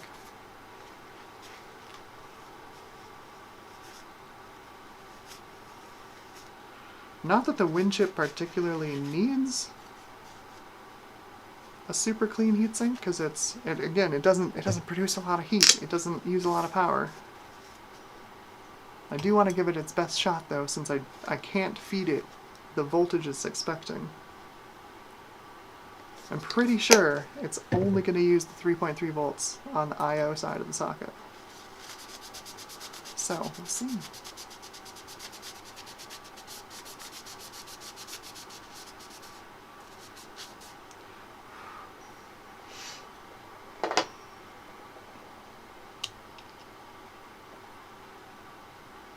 Got some schmutz on it.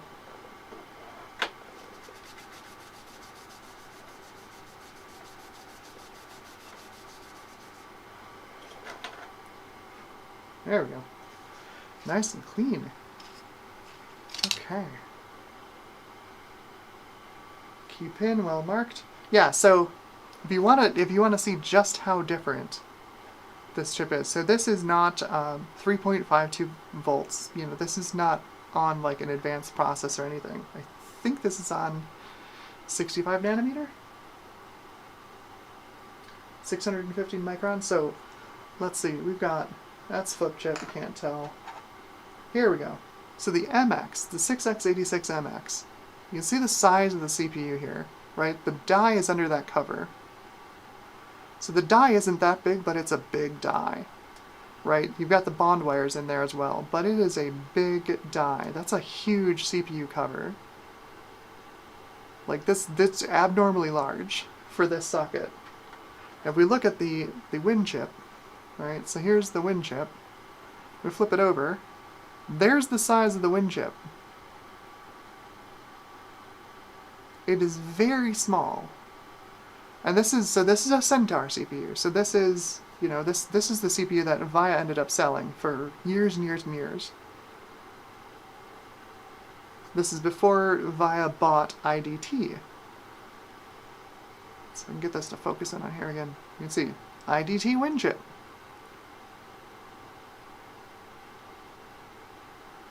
But yeah, this is the 200 megahertz variant. I have tested it previously at its stock rating, which is 266, or yeah, 66 megahertz by times 3 for 200 megahertz. It's fine at that speed, but it does like frontside bus speed. It has not a lot of cache on it, as you can tell by it being a very small die. Where did I put my thermal paste? There it is. Let's goop it up.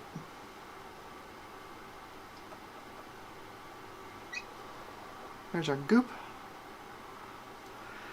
It definitely benefits from faster memory and a faster frontside bus, because there's just not a lot of cache on the thing.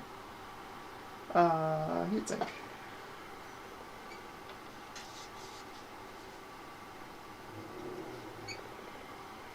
I hope this'll run. I hope it's pretty tolerant to not running it at stock voltage. Some of these CPUs are not very tolerant of being run below their stock voltages.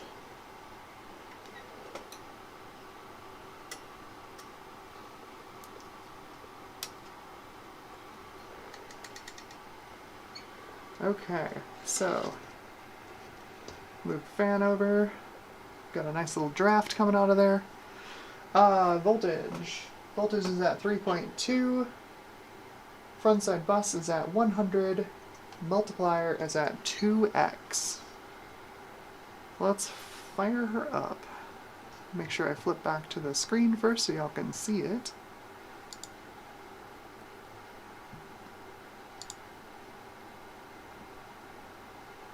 Power on.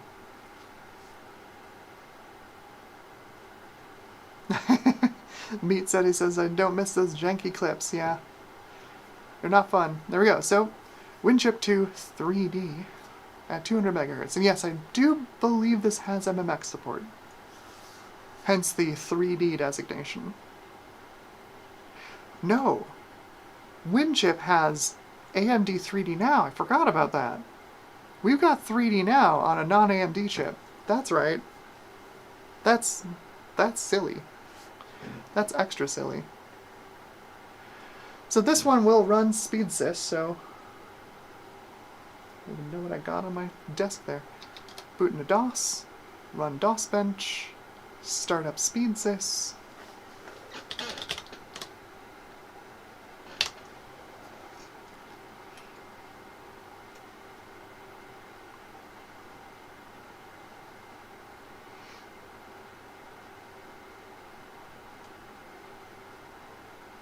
So there we go, WinChip 2 at 200 megahertz. So yeah, there you go. We have MMX, so we have 3D now. As far as I know, it's the only other CPU that ever implemented 3D now, other than AMD CPUs.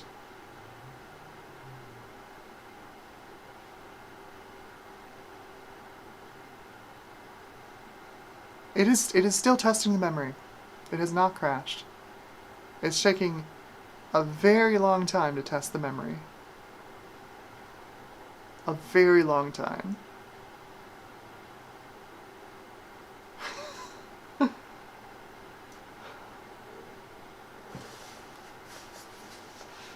Yeah, no, that's true. The janky clips are definitely better than the push pins. Screw the push pins. I've had so many of those things break.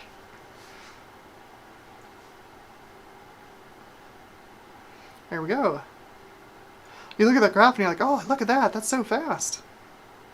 No, you see, the L2 cache is really close to the L1 cache because the L1 cache is really slow. On this CPU, it's really slow.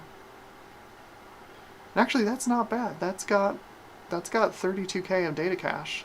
So maybe it's not, maybe the cache isn't as bad as I thought it was. Maybe it likes frontside bus because the cache is super slow.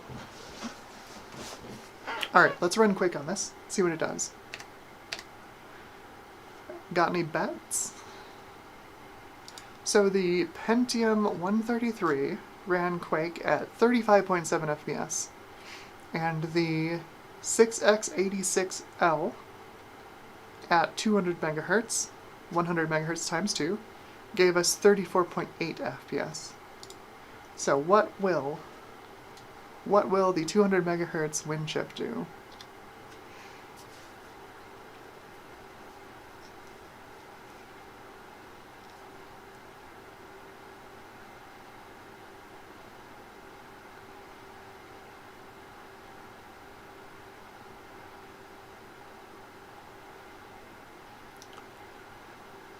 If you're saying, oh, that looks like it's running pretty well. So what I found during my Socket 7 drag race, the WinChip actually runs pretty nicely. 39.1 FPS. We are well ahead of the Cyrix.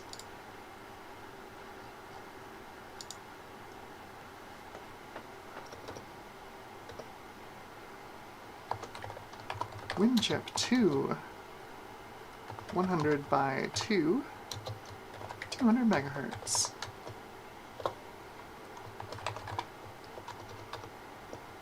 Quake gives us 39.1 FPS. Beautiful.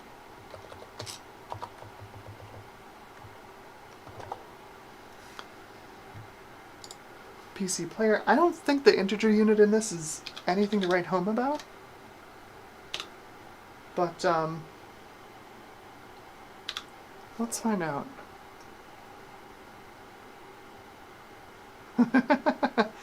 Ian Scott guessed 20 frames per second. I was off by 100%. Yeah, no, the WinChip's not bad. The problems really started to arise with the Centaur processors when VIA started taking the same core and bringing it over to Socket 370. And then continuing to bring it on and on and on. Like, this core never really improved. Centaur made a bunch of revisions to this core. You had the C3 and the C7, and, you know, the Nehemiah and the Joshua and all these core revisions, and they were never fast. They were just never fast. So there we go, 46.3 FPS. So yeah, it's kind of a nothing sandwich in the integer department. Versus the Cyrix at the same speed got 61.6 FPS. So we're ahead of the Pentium 133, which I would hope, right? I would hope we're ahead of the Pentium 133. But we're well behind the Cyrix because it's got kind of a nothing sandwich for an integer unit. So that is 46.3, but you know what we do have? We have MMX and 3D now, which means you better believe it. We're running Quake 3 on this thing.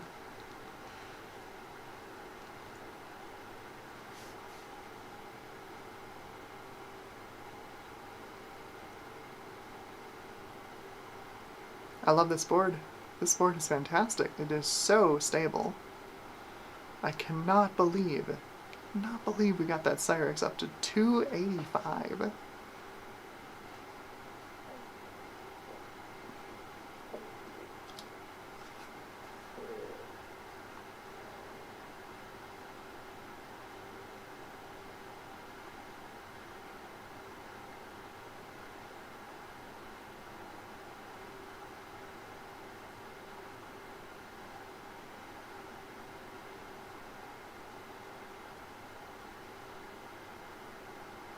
Did this crash? We are technically undervolting. So it might not. It just might not run Windows.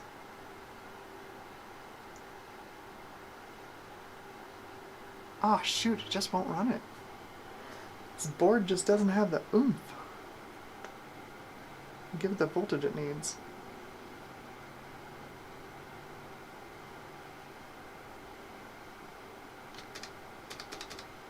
Bummer. Well, darn. The spoiler is when it's not being undervolted, it actually runs Quake 3 pretty nicely because of that 3D Now acceleration. Not that Quake 3 uses it, but 3DFX's drivers have some 3D Now acceleration built into them. So it tends to alleviate some of the overhead. But yeah, WinChip 2, the original WinChip's, again, kind of a nothing sandwich. Doesn't have any of the special, I don't think it even has ST MMX. But the WinChip 2, cool processor. Joe says, just overvolt the entire power supply by 10%. Yeah, that'll be fine. It'll be fine. Oh, is there anything else in here I want to try overclocking? Oh yeah, we're going to do the Pentium MMX. Yeah, why not? This thing needs, what, 2.9? What does this want? 2.8. Yeah, that's plenty of headroom for overclocking. Let's burn up a Pentium.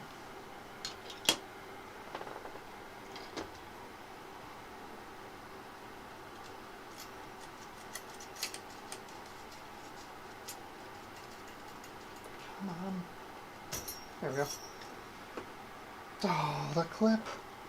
The clip! The clip fell. There's the clip. Easy enough. Yeah, let's burn up a Pentium.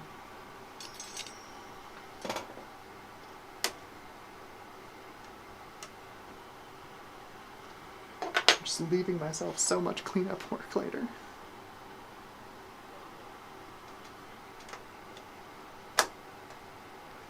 So this is a Pentium MMX. You can probably get away with that. That amount of thermal paste is probably fine. This is a Pentium MMX 233.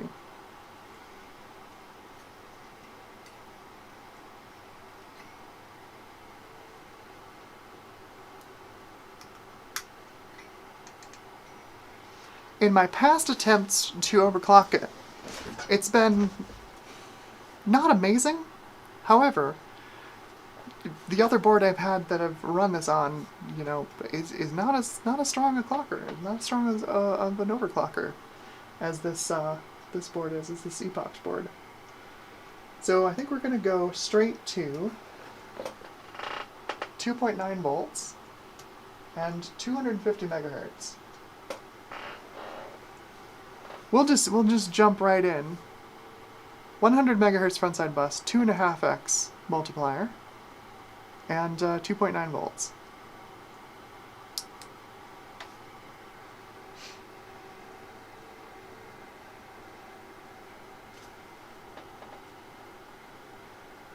There we go, Pentium MMX at 250. Welcome back, Everything's Broken Garage. No fire, you didn't miss any fire, but after we got the Cyrix M2 up to 285 megahertz, although it did technically post at 300 megahertz, it wouldn't do anything. I tried to showcase the WinChip, the IDT WinChip 2, but it needs more voltage than this board can provide, so it wouldn't run Windows. You want to see a Quake masterclass here? Pentium MMX at 250 megahertz. We'll run a quick speed sys on here.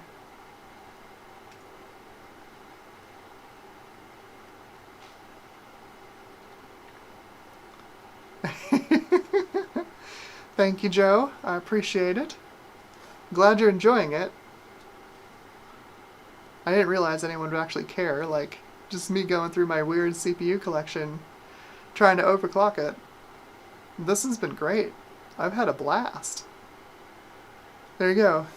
Pentium MMX, 251 megahertz. 250.56. If you want slow level 1 cache, there you go. That's the reason Pentiums really eat up having a faster frontside bus. That level 1 cache is pokey. It's even slower than the WinChip. Just for pure reading. Alright, so let's run some Quake on it. Ryzen 9 says SpeedSys is my fave. SpeedSys is fun. It's a nice, fun graphical way to see like what CPU you're running. It's nice. But yeah, here's a Quake masterclass presented by the Pentium 233 MMX running at 250. I think the words to describe that are like butter. 55.2 FPS. It's an effortless 55 FPS.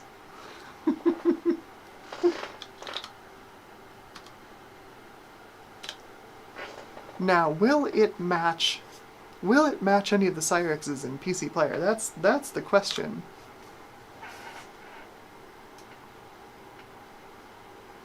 It certainly, I don't expect it to match the M2 at 250, because the integer unit in the M2 is just way stronger than the original Pentium. But how close will it be?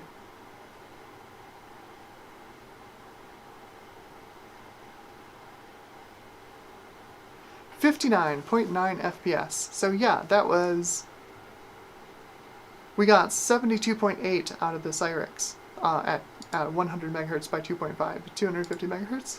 So yeah, we're down a good 20, 22, 23 FPS versus the Cyrix. The integer unit in the Cyrixes is just a little OP. It's just a little OP. Alright, so let's reboot into Windows and run Quake 3 on this.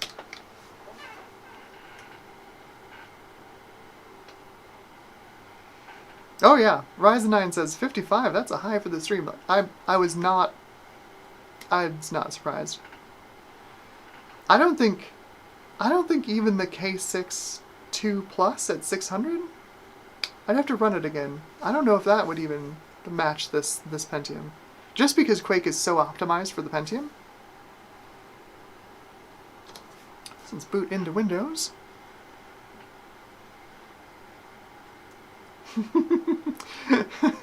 I heard someone call the MMX Chipzilla. It's kinda. Chipzilla was actually kind of Intel's nickname back in the day. When Socket 7 existed and there were so many CPU vendors for Socket 7, Intel was Chipzilla.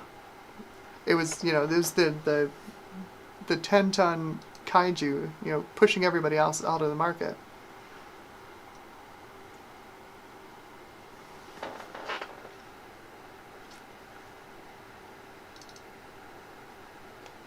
There we go. Pentium MMX, 16K of L1 data cache. 250 megahertz. Let's run Quake 3. Quake 3 is a wild game if you think about it. Like, you can run it on such low-end hardware. And then, like, pull it forwards in time because it's got, you know, it supports, you know, multi-threaded rendering, so you can bring it forwards into time like through an Athlon 64X2 or like Pentium D Core 2 Duo, and you'll still get performance improvements out of it. It's wild. Time demo 1.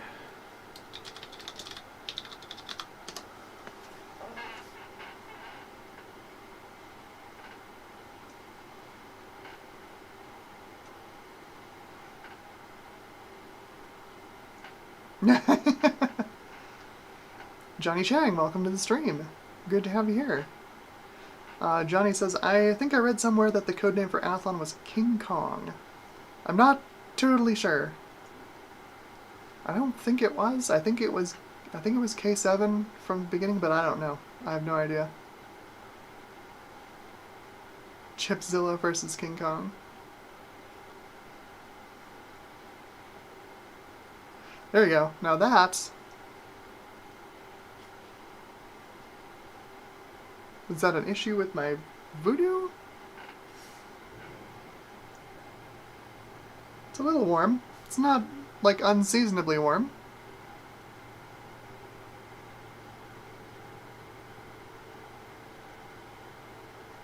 I wonder if that was just a glitch with the voodoo.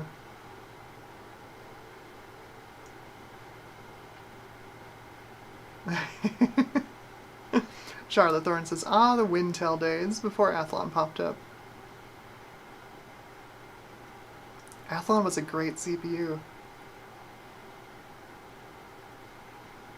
All the folks who built Pentium 3s back in the day.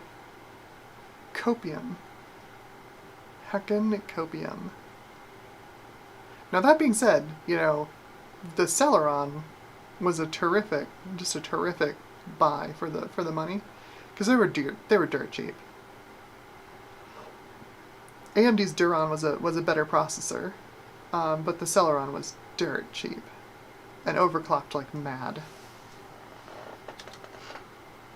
17.8 FPS. See what I mean? So we're not that far ahead of Cyrix, right? Cyrix got 16.8 FPS, and the Pentium got 17.8. Like, we're running at the same speed, same frontside bus. The Cyrix is not that far behind. And that's what I mean when I say, like, Quake 3 is a really good, like, equalizer for CPU performance testing. Because I don't think they continued using the same optimizations they had in Quake 1 and Quake 2 when they built this engine. Whatever optimizations they use are a little bit more CPU agnostic. A little bit, I say, a little bit. Because we know that it runs significantly faster on a Pentium 4 than an Athlon, because a lot of what it does is just, you know, reading stuff out of memory. A lot of things are pre-computed, so it really loves memory bandwidth. Quake 3 really loves memory bandwidth. But for these older CPUs, it's really interesting. So I think let's close out the stream with the K62 Plus again. I think that's what we closed with last time. It's a fun CPU, because it does things the other ones don't. That's my nasty K62. There we go. K62 Plus. So these, let me switch over. Oh, I've got some things to do. Let's quit this first, and then shut this down. And I'll switch over to the desktop view. There we go. And desktop view. Too many mice. There we go. So, this is...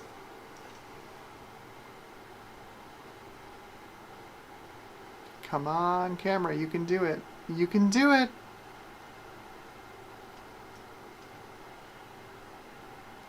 There we go. K62 Plus 570. These are fun. I don't know if they're still available, but for a long time you could get these as 3-packs. This one will get a fresh application of thermal paste.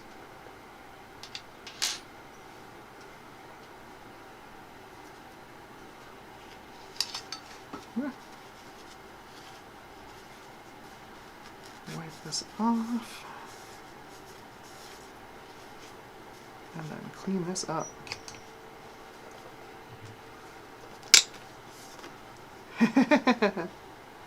That's right, Nathan. Yours did come from that batch.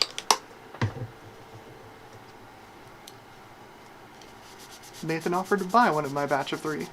Yeah, you could buy these things on eBay in batches of 3.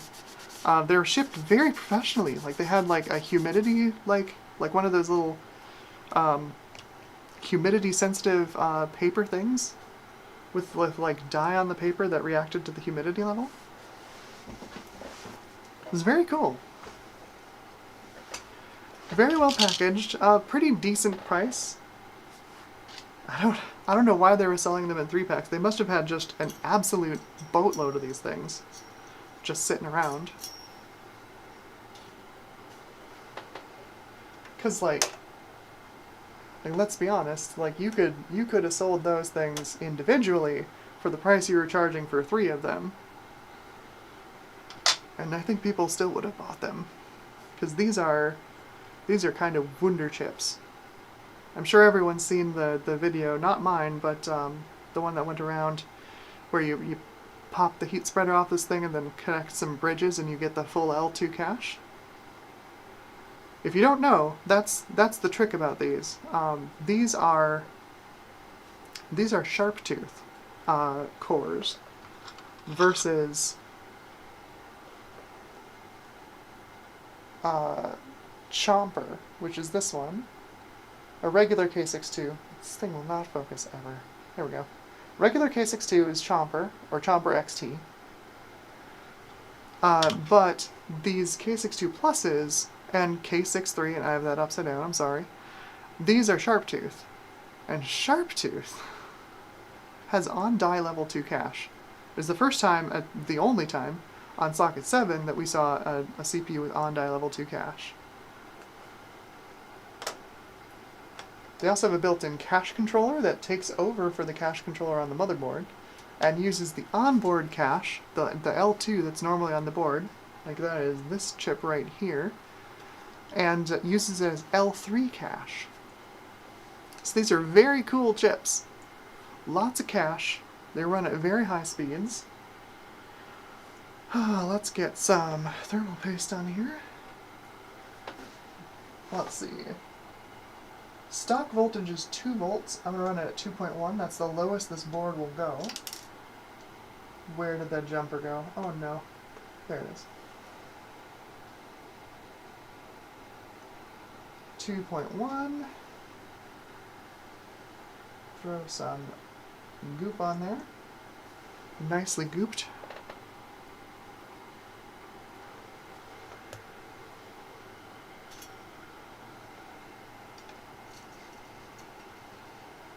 Spread it around and thin it out. Because again, like thermal compound isn't good for heat conductivity, but it's better than air.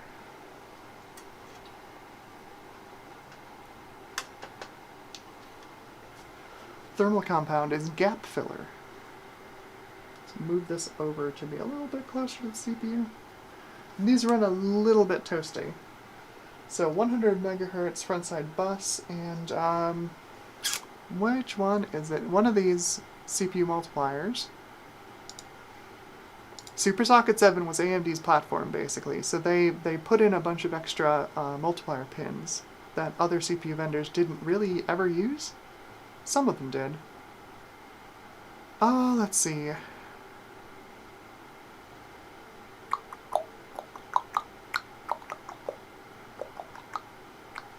2x. There we go.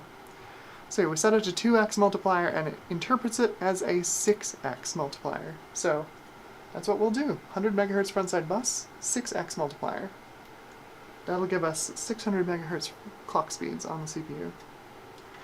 2.1 volts. Yep, we're ready to go. Power's on. Oh jeez, I gotta flip you over to the capture card. Hang on, sorry. I'm good at this.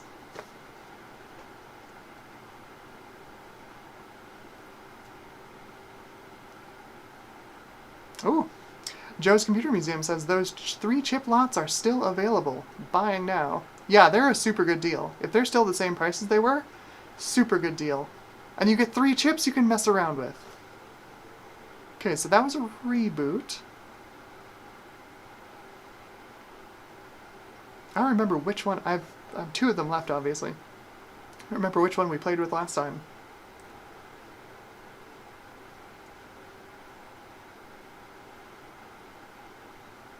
Hopefully that was just a glitch.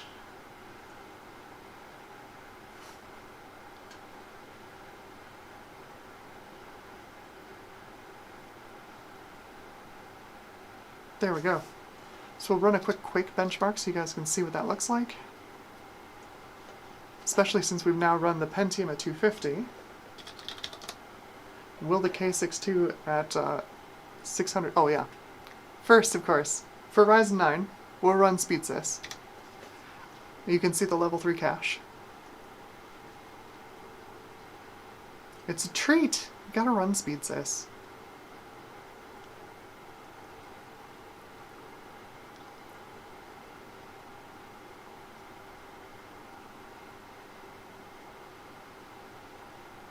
There you go! Look at that! 3 levels of cache.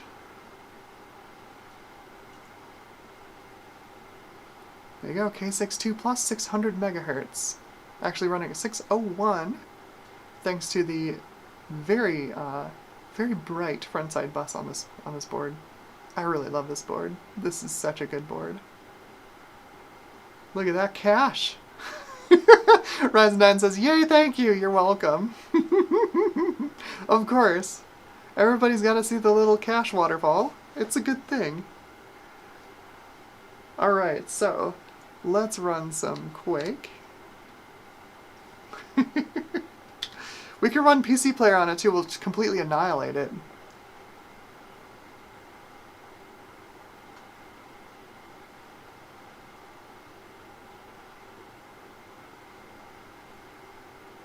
FPS. 89.5 FPS.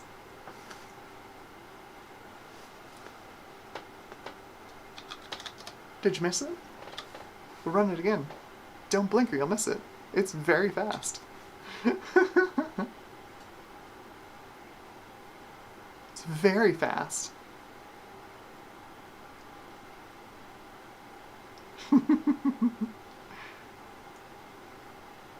89.6 FPS.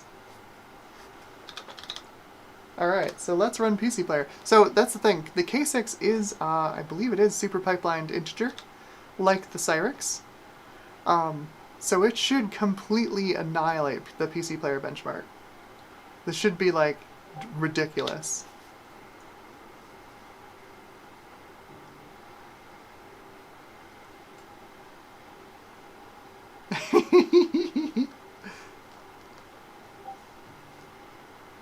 It's funny you say that, Ryzen 9. AMD is Cache King, always has been. Cache, C-A-C-H-E, Cache King. AMD's actually had really terrible cache controllers for a long time. 149 FPS. Annihilated. The fastest we got out of the Cyrix was 72.8, running at 250 megahertz. So we have doubled that.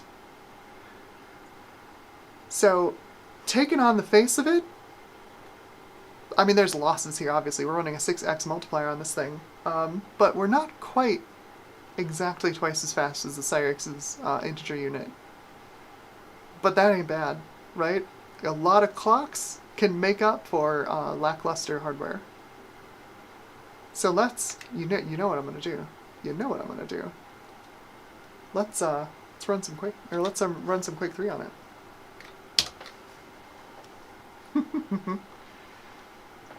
So, like, the thing about AMD's cache controllers, for a long time they've been kind of terrible.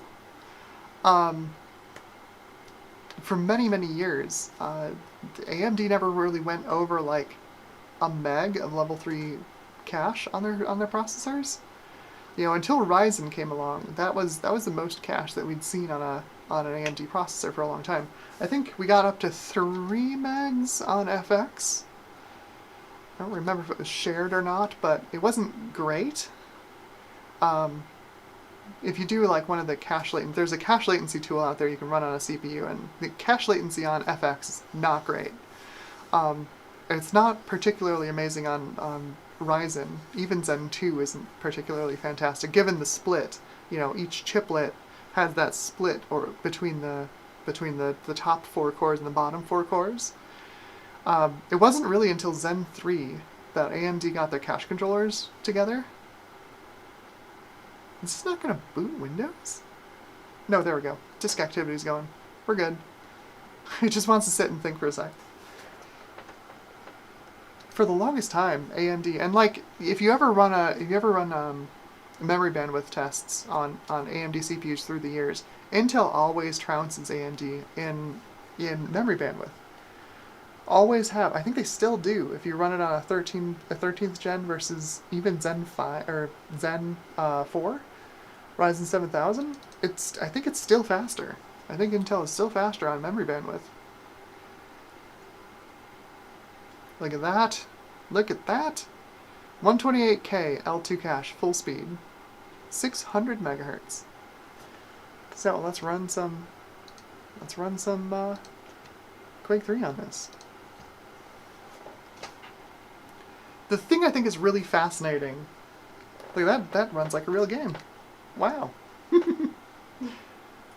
thing I think is really fascinating is that, you know, AMD, when they launched Zen 3, they were like, we improved our cache controller. And I was like, really? It's been a while. Y'all finally fixed the damn thing, right? And like, yeah, of course, cache performance on Zen 3 was fantastic. And then they come out with the X3D chips, with the extra level 3 cache, you know, sandwiched on top. And the thing just, if you get into a cache-sensitive situation, it just blows other CPUs out of the water. Remember, those are the same execution units. They're just not being starved of data anymore. How fast is Zen, really? I've wondered, how fast really is Zen? So, time demo 1.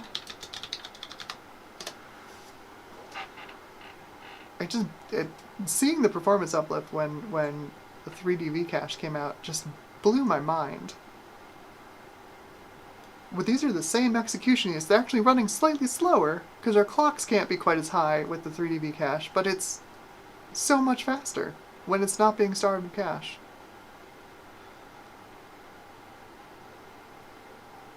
Very interesting. CPU architectures are fascinating to me. I don't know enough about them, but they are absolutely fascinating to me.